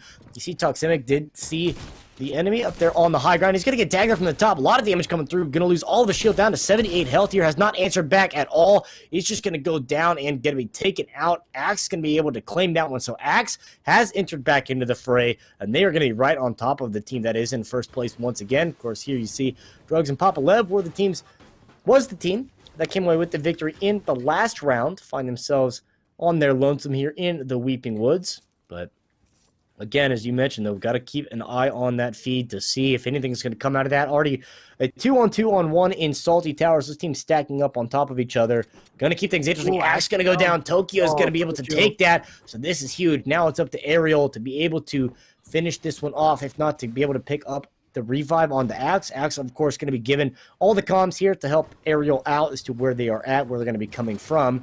Ariel trying to use these minis, trying to heal back up, but a player on top is going to be knocking, going to see if they can find the angle, get the edit. He's going to be flanked on the backside. Panther's going to take him down. Panther and Tokyo take out the team threatening to take away first place. They are going to be able to secure that one, but there is still a team lurking somewhere in the woods, in the wilderness. There's a team in third place that is in striking distance that could. It might take a while. They'd have to get a lot of eliminations, but they absolutely could come away with the victory and steal first place. Yeah, it's not down to the count just yet, but that is a massive lead now being taken for Tokyo and Panther. I believe at 4 kills total as well, if not 3. They did take down the one player that we saw Mike earlier on trying to. He said in chat he wanted to go out with a bang, and he said meet me at Salty, and that's what happened. He went out with a bang, faced the top 2 teams in the entire game, and was like, you know what? Yeah, you got to call your shot and see if you know 8-ball corner pocket. If you miss, you lose. Oh well. If you hit it, you win. So you know it's a win-win situation in my books. But we see Retail Row going to be the rotation here for Kimiko and their teammate Garson. As we saw a rough fight ended up going to be the case for them last run around. Immediately going to take a fight against the team to the left of Retail, though, is going to be the start of this one. 15 total teams, 21 total players, or 26 total players, sorry. So there goes Garson, though, as we see him just in the near distance get completely dismantled. Yeah, just all of a sudden out of the peripheral, you see an explosion of loot across the road, and not a great position to be in. Just to be able out in the middle of the road with no cover, but that's unfortunately the way it goes sometimes. Rather be falling victim to that as opposed to one of the FNCS. We just saw someone crossing a street and got blindsided by a truck. So yeah. Pick your poison. Either way, middle of the road, dangerous. Look both ways. Yeah, absolutely. This is just a life story. Look both ways, and you'll be safe in life. That's the moral of the story here. 14 teams now taking down 24 players, so 4 teams missing out on their duo partner, looking to try and see if they can get the revive off. If not, try and just survive at this point. I'm not exactly sure how the prizing goes on for the teams, but all I know is I'd want to get first no matter what. So we'll see that Panther and Tokyo sitting pretty nicely there in that scenario as far as first place goes. I don't actually remember. I think the team in third was like 15 or so points away from first place. So it's definitely doable, but they have to have quite a monstrous game in order to get back into that action, which I believe it was Renegade and DJ. So they do have to find themselves some kills sooner than later. And yeah, as I mentioned going into this one, you know, Renegade was the player that was able to snag 7 or 8 eliminations by himself out of one of the previous games. So certainly have the potential to do so. We see Panther and Tokyo find themselves in a build battle here towards the center of the map near the 0 point. Zion's going to pick one up in the feed. Panther's going to get tagged down. A little bit of his shield going to be taken out here, but Chug Splash is going to be going down, and well, he's not going to be able to get any of that. It's going to be all left for Tokyo. So unfortunately, too little too late here for Panther to get back up to full health, or at least full shield. Shots coming in on the ground side. Tokyo is trying to answer back, and this is what you see a lot of these 2v2 fights come in into a one-on-one on both sides. You just got to win your 1v1s, hit your shots, point and click forehead. all there is. Shots coming in from the rooftop. Get to get the cone and the ceiling over to at least stop that damage to come through. 47 builds left here, so depending on how long this fight goes, you might see a bit of a problem. Tokyo's going to be able to get one, and it's going to be Drugs and Papa Lev that they're fighting. So Drugs going to be going down. Victor's out of the last round, and you see it in the feed. See where it's going to go. Full's going to come through now, so it's just going to be a 2-on-1 between the two of them. You see someone that is lurking in the distance here, just kind of watching and waiting for this. Going to be dropped down, but Panther and Tokyo not building up to that. They're going to be waiting and forcing, I imagine, is going to be Papa Lev at the top of this to make his way down and force his hand. See the shockwave grenades might be the play here. He's going to build out, see if he can challenge the high ground, but realizing that he has since, I imagine, taken a launcher to go over there.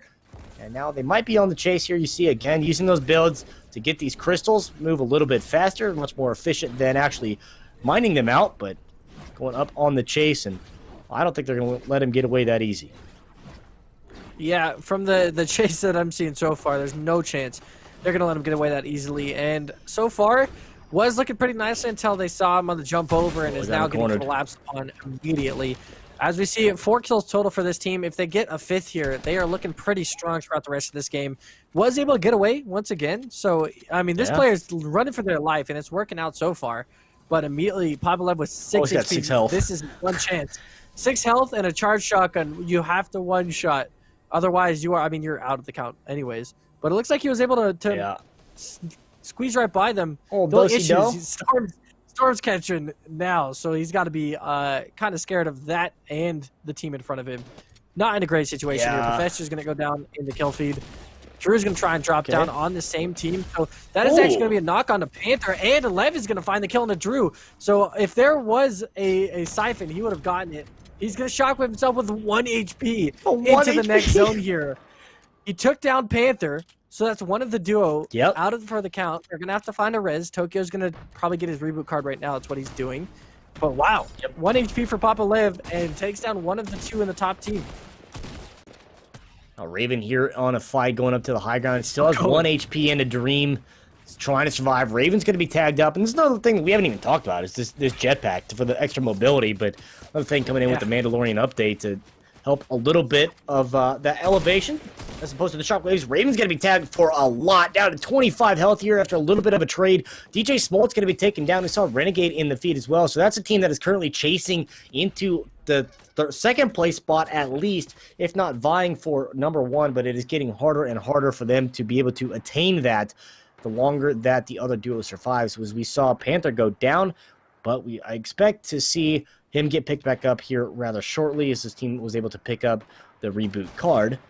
But, I mean, as Raven here trying to survive as long as it can, as well as Papa Lev with that 1 HP, still somewhere kicking in the mix. Screen time is down and knocked here. Tokyo's going to be able to get full for that one.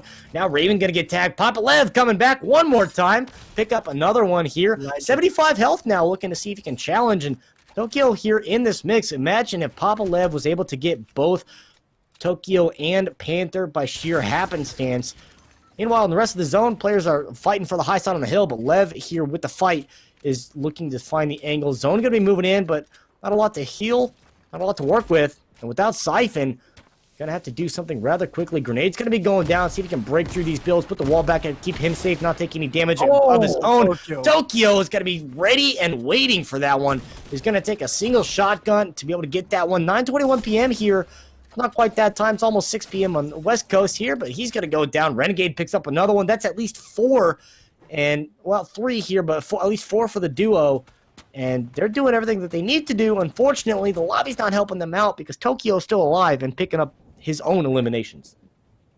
Yeah, that seems to be the worry, right? Is the fact that Tokyo's still alive. If he wasn't still alive, this could be a pretty strong game for Renegade and DJ, which I don't know if he got DJ back up, but Renegade at least still killing for the time being. But yeah, that is the one issue. Is Tokyo by himself is still putting on a show as far as going into 1v1s and situations go. Obviously, Papa Lev with 75 HP, living with 1 HP originally, was just trying to hope for the best throughout this late part of the game. But is going to try and see if it helps his team enough to get one of those top spots taken away. We do see, as far as builds go, everyone's starting to stack up on top of this mountain. You see, I believe this is Sage Sen and his teammate here. going to be situated near the top of the mountain, as there are already some builds over there. Not sure if there's a team situated up on the top, but there are at least builds showcasing that. Zion Wolf got to be extremely careful on their rotation, especially when taking shots like this at somebody else. If they shoot through that wall and the sniper shot goes straight through, you are done for game 4, done for the tournament. Ooh. If that sniper shot finds you. So luckily enough, going to be safely situated for now, building in metal so that that doesn't get burnt down by the Firefly jar. Still making those rotations, though. Door rotation not exactly going to work. Still has to take down the shipping container if he wants to get through. And they are going to at least solidify this one storage crate, and 7 teams left now. So could be a big step in the right direction for them. 11 players left. 3 players missing out still on their duo partner. Tokyo going to be one of them. But we'll see how the late game is going to transform here. Dirty Docks is going to be the kind of name location close enough to this final zone. So another eastern side of the map. This one seems to be a little bit more fair, though. A lot of land being across. A couple, maybe one mountain in the small circle that is zone 5. But as of right now, looking pretty okay for these teams rotating in, because of these mountains that are in front of them, they're not going to take damage from those teams up at the high ground. If you had to choose one word to describe mountains, what would it be?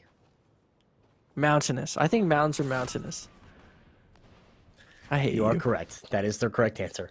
I will never let you live that down. Ever. But as you mentioned, a little bit of elevation change. You're not wrong at all. But it's funny. But this elevation change is going to make things a little bit interesting here for these players, because you're going to have to start building up. And especially if you see here, the Taj Mahal goes up on top of a mountain. Well, waterfall is going to become important, and that fall damage might be a bit of a problem here. Looming threat, but as players rotating in, trying to get up to this top of the hillside. I mean, don't try it, Anakin. You have the high ground kind of thing where players just want. We've seen high ground pay off a couple of times already here in the late game scenario. Bambi is trying to make his way up and control this one, and at least watch where everyone's in. Unfortunately, in this position, you're very susceptible to being sniped, and when you don't have a sniper of your own, all you have is an AR and an attack shotty. This is not a great position really to be in, especially without a whole lot of ammunition to work with. Renegade, we saw in the feed, pick up one more, so that's going to be a little bit better for them to try to at least overcome second place. Not entirely sure what the disparity was between second and third going into this one. I think it was something like 8 or 10 points, but they're doing everything that they need to at least get into second. But unfortunately, Tokyo as well is still in the feed, picking up an elimination on Cosmic right there. But Bambi being challenged now on the high ground, getting tagged a little bit. 28 of his shield is going to be gone. Trying to rotate down and around with his blue tack so you can get a shot off. That's DJ Smoltz that is going to be looking for this challenge as well. Let's see where this player might have gone inside of this build, but there's so many staircases and so much going on here. Very easy to lose track. Your target's quick 88 is going to be able to come out on top, but edit that wall down. Not ready. There's 2 on the other side. Smoltz going to be able to pick up Bambi right there. So that's going to be Smoltz's first out of this and put us into the top 5. So everyone in the 7 points for placement at least, and just building on top, which is everything that Tokyo and Panther want to hear, but not exactly what Renegade is looking for. Yeah, it's a nice situation for them, but like you said, Tokyo is still left alive and causing havoc. So unfortunately, first place slowly starts to slip away as we see the mats being shared. Yeah. Only 18 total builds for DJ. I'm sure probably similar kind of situation for Renegade, only being able to spare the wood, no brick or metal there. They are going to start pushing together, though. 5 teams left, 8 players in total. So have a couple of solo chances to take out some solo players, as it might be, which they could really use those extra points just to see, or at least solidify that second place spot. Because of Toxic still being alive, he is being a trooper for himself and Panther here, as they had 2 great performances. Almost a bad performance in this game, but luckily Tokyo was able to recover. Papa Lev made it a very scary situation for both of them as he took down Panther and couldn't quite find the next knock. You get absolutely lasered if you're going to go for a crate this late into the game by yourself, if you're not going to build around yourself. That's what happened. So the rotation, once again, going to have to be on the move. For that player down there, Zion Wolf going to be in the distance, just trying to stay alive in this scenario. Your boy West going to drop down the mountain a little bit. This is where it becomes a little bit tricky, is once this moving storm goes up and down a mountain, it is because a lot of players are going to start running out of materials. So as soon as their materials are out and they don't have their builds, going up or down a mountain is going to just be chaos. And that's currently what the case is here for this next zone. Yeah, and you saw the brief glimpse. I think Tokyo had 60 some odd builds. So at the point, looking to see, that's the player that has the most materials to work with for the time being. But as you mentioned, the elevation change kind of make things very difficult. You don't see any players going sky high because of the fact that you just don't have the materials to waterfall here. And with fall damage being as much of a threat as it is, it's going to be difficult here. Renegade able to pick up one more. Unknown Beam is going to go down on that. So a +1. They're doing very well. DJ Smoltz, Renegade both picking up another 2. So they're doing everything that they need to do to be able to try to fight for first place. Unfortunately, they have to have an insane game where they took out like 30 players, like 15 or 20 players at least, to get 30 points out of this one. And plus, on top of the victory, to be able to compete with Tokyo and what Panther have done. Especially, as we mentioned, with Tokyo still alive here in the top 3. Smoltz and Renegade here on the top side, just raining fire down on everybody else. No more materials, though, for Smoltz, so gonna have to make his way down to the ground level, try to find the flank. Is gonna get that, but not get the shots to connect. Tack shotty not coming through. Tokyo. Can't quite get that. RPG gonna go right over the top of his head. Smoltz can't get his shots on. Tokyo's gonna get the knock and get the full. And Renegade here, meanwhile, just on the top side. Does have 2 Rift Fish as well if he's trying to relocate. Zion's actually going to get the elimination there onto Tokyo. So now it's just down to a 1-on-2 with Renegade against Zion and his duo. Renegade with the high ground. Does have the ammo to work with here. Does have enough health and shields plus the 2 minis. And the floppers, 44 there on the shield with the tack shotty. This is a great position for Renegade to be in. If I'm going to put the hands on anybody for a 1-on-2, it's going to be Renegade. A quick 76 down with the shotty, as you wait to see if they're going to re-challenge. And at this point, Renegade has sent the message that he is not to be trifled with on the top side. Yeah, they found that out quickly. They're like, hey, let's push him 2v1. Oh my god, I'm almost dead. Oh, I'm almost dead too. All right, let's just leave. I don't want to deal with this guy. Just absolutely being a force to reckon with at the top. And like you said, the 3 floppers is probably the biggest update of this whole thing, is if this duo decides to play passively and they're like, there's 2 of us, only 1 of him, we got 2 health bars, whatever.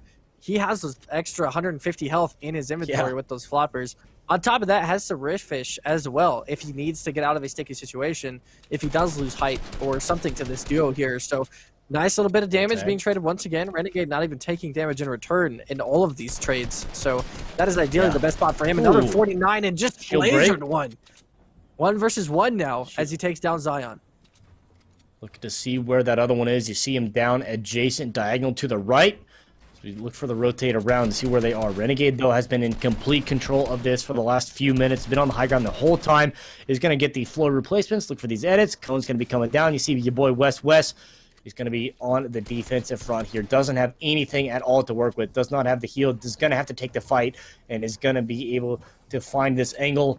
Try to find at least something where he could potentially catch Renegade off guard, but Renegade is not going to be caught off guard. Shot's going to come through. 80 shield going to be gone. West is looking for his angle. Shield break's going to come through. Zion's going to go down. West going to go down. Renegade, but 9 eliminations by himself, coming out on top of the Victory Royale. A team in 3rd place that needed to do everything right to come away and potentially reach for that #1 spot. Unfortunately, I don't think they're going to make it, but man, did they put on a show. Yeah, if Tokyo didn't get 3rd in that game with quite a few kills on top of that, that really could have been a much closer scenario there for DJ and Renegade at the end of that one. Once again, another fantastic game for Renegade. Solo in that, I think, against 4 other players, able to still clutch up, get 9 kills by himself. I think DJ had 1 or 2 as well, so 20-plus points in eliminations that game on top of the 10. That 30 points is massive. I mean, going forward, obviously you have that probably like 15 or so points from Tokyo and Panther because they got that 3rd place with quite a few kills on top of that. So you had to pretty much have doubled, if not tripled, what they got, which was almost the case. It actually could be the case here, but we'll just have to see if it was close enough for them to take over that 1st place spot, because obviously that good of a game is going to shoot them back into 2nd, which is where they were in the previous game, but now they're going to be sitting pretty nicely and close to see if they can get that 1st place spot. And I think based off of placement points alone, but the fact that Tokyo made top 5, I think they were sitting at like 66. I don't know how many eliminations they got exactly, but like you said, they would need, assume they had 43 points going into that game. They would need like 35 to be comfortable without the eliminations factored in from Tokyo and Panther. So the fact that they got pretty much that, I think they at least got like 32, 34 points based off eliminations and placement. But I mean, unfortunate because of the fact that Tokyo and Panther survived long enough. They did what they needed to do to cover their bases And unfortunate, they couldn't do anything more than that. So, yeah, shout out, though, to Renegade and DJ Smalls because, I mean, they were always there. They got the eliminations they needed, but just couldn't quite come through until game number 4, and might be too little too late. Yeah, too little too late indeed, as that is game number 4 done and dusted. We will get the leaderboards updated after a quick break. Do not go anywhere. We have the wrap of everything, talk about everything we've been able to partake in this fantastic tournament and fantastic event so far, so do not go anywhere. We'll be right back.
It's like running through an open door. It's like finding what you're looking for. We've been waiting, we won't wait no more. Every season, every memory made, all the dreaming led us here today. Can you see it? We got a beautiful story. Every moment on and on, we got a beautiful story, and we've only just begun. The best is yet to come. The best is yet to come. The best is yet to. The best is yet to come.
Welcome back from our final break of the evening, everybody. I am your host, Glitter Explosion, and we are almost out of time for tonight, which makes me so sad because I had such a blast today. Trevor, Troy, how are you guys feeling after not only commentating everything, but all of the interviews that we had today? A1. I'm living on cloud 9. I mean, it's such a great event. You know, we had great Fortnite competition. You know, a lot of these players really showed up. Renegade put on a show there at the end, really fighting for the top. And I mean, we can't give enough credit to both Mike and Ethan and Ariel for joining us. I mean, 3 legendary people that are just so passionate about what they do, have bright futures ahead of them in their current paths. And I'm excited to see the future for all of them. Yeah, I completely agree. I think everything was fantastic to go through. Like, obviously, we got to watch a great Fortnite competition like Trevor was talking about, but ideally, it's all about Make-A-Wish and being able to donate to a fantastic cause, and that's exactly what we were able to do tonight. We had some awesome ads. We had some awesome interviews with all three of them, like you said, Mike, Ethan, and Ariel, just to get their perspectives on everything and, you know, how they've been able to contribute to society as far as, you know, what their next steps are. And it's awesome to be able to have that chance to talk with them and to be able to watch them prosper and watch them grow from here on out. So I think it's just an incredible event to be a part of. Yeah, I couldn't agree anymore. And you guys absolutely killed it on the cast. Obviously, this entire event would not be possible without all of our sponsors for today. So we need to give a huge shout out and thank you, of course, to Microsoft, Pfizer, eHire, BitPay, Rackame, HyperX, Twitch, Skulls, Axis Replay, Atlanta Esports Alliance, and the city of Alpharetta, Georgia. Thank you. Thank you. So many thank yous because today was absolutely amazing. Also, make sure you guys are connecting with them on social media for all of the latest and greatest news. Hashtag IATLGG, at IATLGG, and at Make-A-Wish Georgia. And one final time, if you guys are hoping to sneak in that final donation for the day, you can go to IATL.GG and donate there to support all of those wishes coming true for all of those kids. Whew. That was a mouthful, but we got through it. And it was, oh man, today was so good. I feel so good right now. I don't know about you guys, but I feel like it was good vibes all day. We had performances, we had great people. What did you actually think of the Fortnite performance? Were you surprised by what you ended up getting to watch? A little bit. I really didn't expect. I mean, at the very beginning, you know, we saw Ariel and Aimbot Axe like pick up like 4 eliminations in the first like 2 minutes, and I was like, "Oh, okay, like we're in. Like this is legit. Like these people are actually gonna light it up." And then, you know, they did not disappoint. We saw a lot of really good players. We saw some good competition. You know, everyone had their own strategy, had their own locations where they decided to drop to, and when it comes down to it, the better team ended up winning when all is said and done, you know, whoever that is going to be. But I mean, when it comes down to the firefights, the edits came through, like this was that premium level Fortnite competition, and I was pleasantly surprised. Yeah, I mean, going into it, we didn't have any expectations. We're like, we don't understand what the level of competition is going to be going into this event, so we kind of just had to gauge it off the first game. Off the first game, we're like, okay, so some of these people can really frag out, and you obviously saw some good performances, like Trevor was saying, from Axe and from Ariel Jade to start game 1, and then slowly progress to game 2, 3, and 4, and we're like, wow, these are actually some really good players. You saw Renegade having quite a few pop-ups for himself going into that competition, but it just a fantastic performance from everybody involved, and obviously to the experienced players and to the newer players, I'm sure a fun event nonetheless, just to be able to participate in a great event like this. And obviously Trevor and I aren't as serious as most are in general, so to be a part of like a really cool event like this and to, you know, tone ourselves down for a little bit and be able to partake in a really awesome event in Fortnite competition was really nice, because, you know, it's very much out of our atmosphere. We're both like to joke around all the time and just be stupid, but I think it was nice to be able to have these kind of really cool conversations with, like we were talking about, the Make-A-Wish kids and Ariel Jade. Yeah, absolutely. And we definitely want to give a shout out to everybody that did participate in the Fortnite portion of the competition. Thank you for giving us your time and your skill, because we finally get to see who is the winner. Our leaderboards already, we get a chance to take a look at here, and you see Tokyo World coming down in first place, guys. Is this what you expected? A little bit. We kind of figured Tokyo was going to be up there at the top. I really didn't think that, you know, that Renegade and DJ Smolitz had actually. I knew they closed the gap. I didn't think they closed it that much. I didn't think it was only going to be 7 points. That's insane. Yeah, look how close that is. Imagine Tokyo goes down in like 10th place with 2 less kills. That they're completely different first place winners. So, you know, gotta give major props for Tokyo to be able to carry it into the top 3 that game and still be able to take up a couple kills here and there. Because Papa Lev tried as much as he could to help the rest of the tournament out and take down Panther, but just did not work out in the end. Still a really incredible performance from redemption and from DJ, like we were talking about, to be able to come back into that second place spot so close. We were, like you said, we were expecting probably 10-15 points gap still, because they were far down from even second place, but they made a great comeback. Team Jaded there in third place with 58, and then 54 right behind them. So really, really close battle from the top of the scoreboard there, and obviously incredible finish for Panther in Tokyo. Yeah, I mean, and then you saw down for throughout the rest of the leaderboard as well, incredibly close across the board. All of those scores were only separated by, a few points here and there. So it was close for a lot of those teams, but in the end, Tokyo World takes home the win. So huge congratulations to them. Guys, I need to know your final thoughts on today, the entire event, not just Fortnite, not just the interviews, but all of it. I had a blast, being able to talk to Mike and Ethan, both of them. I mean, truly inspirational people, very headstrong, very confident, and the impact that they've had already, and just being able to go through their recovery and still are being able to now make their impacts and doing what they do. Trying to be a game developer and already having a title under your belt. Like Troy said, that's a resume builder. Like, you are a teenager and you already have a game that you've made, and they are continuing to do more. And then Mike doing the same thing, with his streaming, similar to what Ariel, going just for entertainment, just for, making a difference in somebody's world, making a change, and, giving them a laugh at least for the day. And then, with Ariel, everything that she's done, I mean, just incredible people that we got to talk to, and then just translated over to an awesome Fortnite competition. This has been, like Troy said, an incredible event to partake in, a little bit out of our wheelhouse, but regardless, it's just been an absolute blast.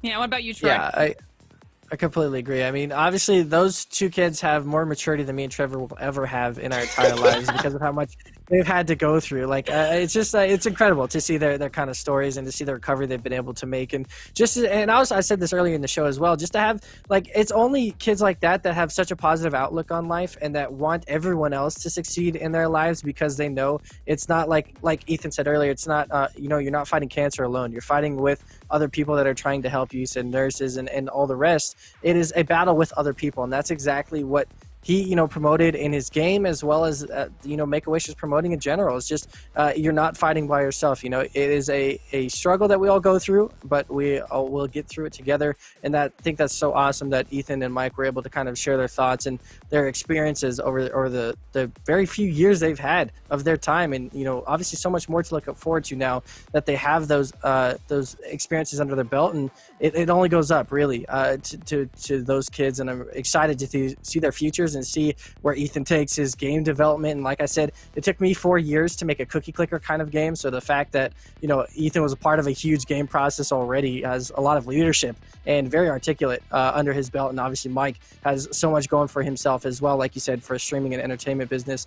Very well-spoken kid as well. I mean, these two are looking towards the future with some bright eyes. Yeah, it most certainly does take a village, and we saw that illustrated today, and just how fantastic the community has been all day. Trevor, this is your opportunity to give yourself a quick shout out. Tell everybody where they can find you on social media. Brand consistency at Confused Caribou, Twitter, Instagram, Twitch, YouTube. Yeah, same across the board. And what about you, Troy? Yeah, no brand consistency over here. I'm Pib on Twitch, Pibcast on Twitter, Troy Welling on Instagram. It's a mess over here. We'll get it all together someday. But yeah, that's where you can find me. Thank you guys so much for having me. This is awesome. Well, you guys did great today. Thank you so much for spending your time here with us. We really appreciate it. But it is time for me to say goodbye to you. Okay, goodbye. All right, guys. I have to end the show now. It's been absolutely wonderful being here with you. As always, I am Glitter Explosion on every single bit of social media. We want to give a huge thank you to everybody that participated, but it's time for us to say goodnight. So, once again, thank you to everyone for joining us for the Make-A-Wish Corporate Challenge. It's been an absolute blast. We had some laughs, we got to see some fun Fortnite action, we enjoyed a Christmas performance, and we got to hear two amazing and inspiring stories from Mike and Ethan. We'd like to thank our sponsors and partners for joining us on this adventure, and thank you, the viewers, for sticking with us and being a part of the show in spite of this year being a very difficult one. On behalf of everyone at Make-A-Wish Georgia, Skillshot Media, the crew behind the scenes, sponsors and partners, and for Trevor, Troy, and myself, thank you for watching, and wish you all a very Merry Christmas, a Happy New Year, stay safe, and we'll see you next time.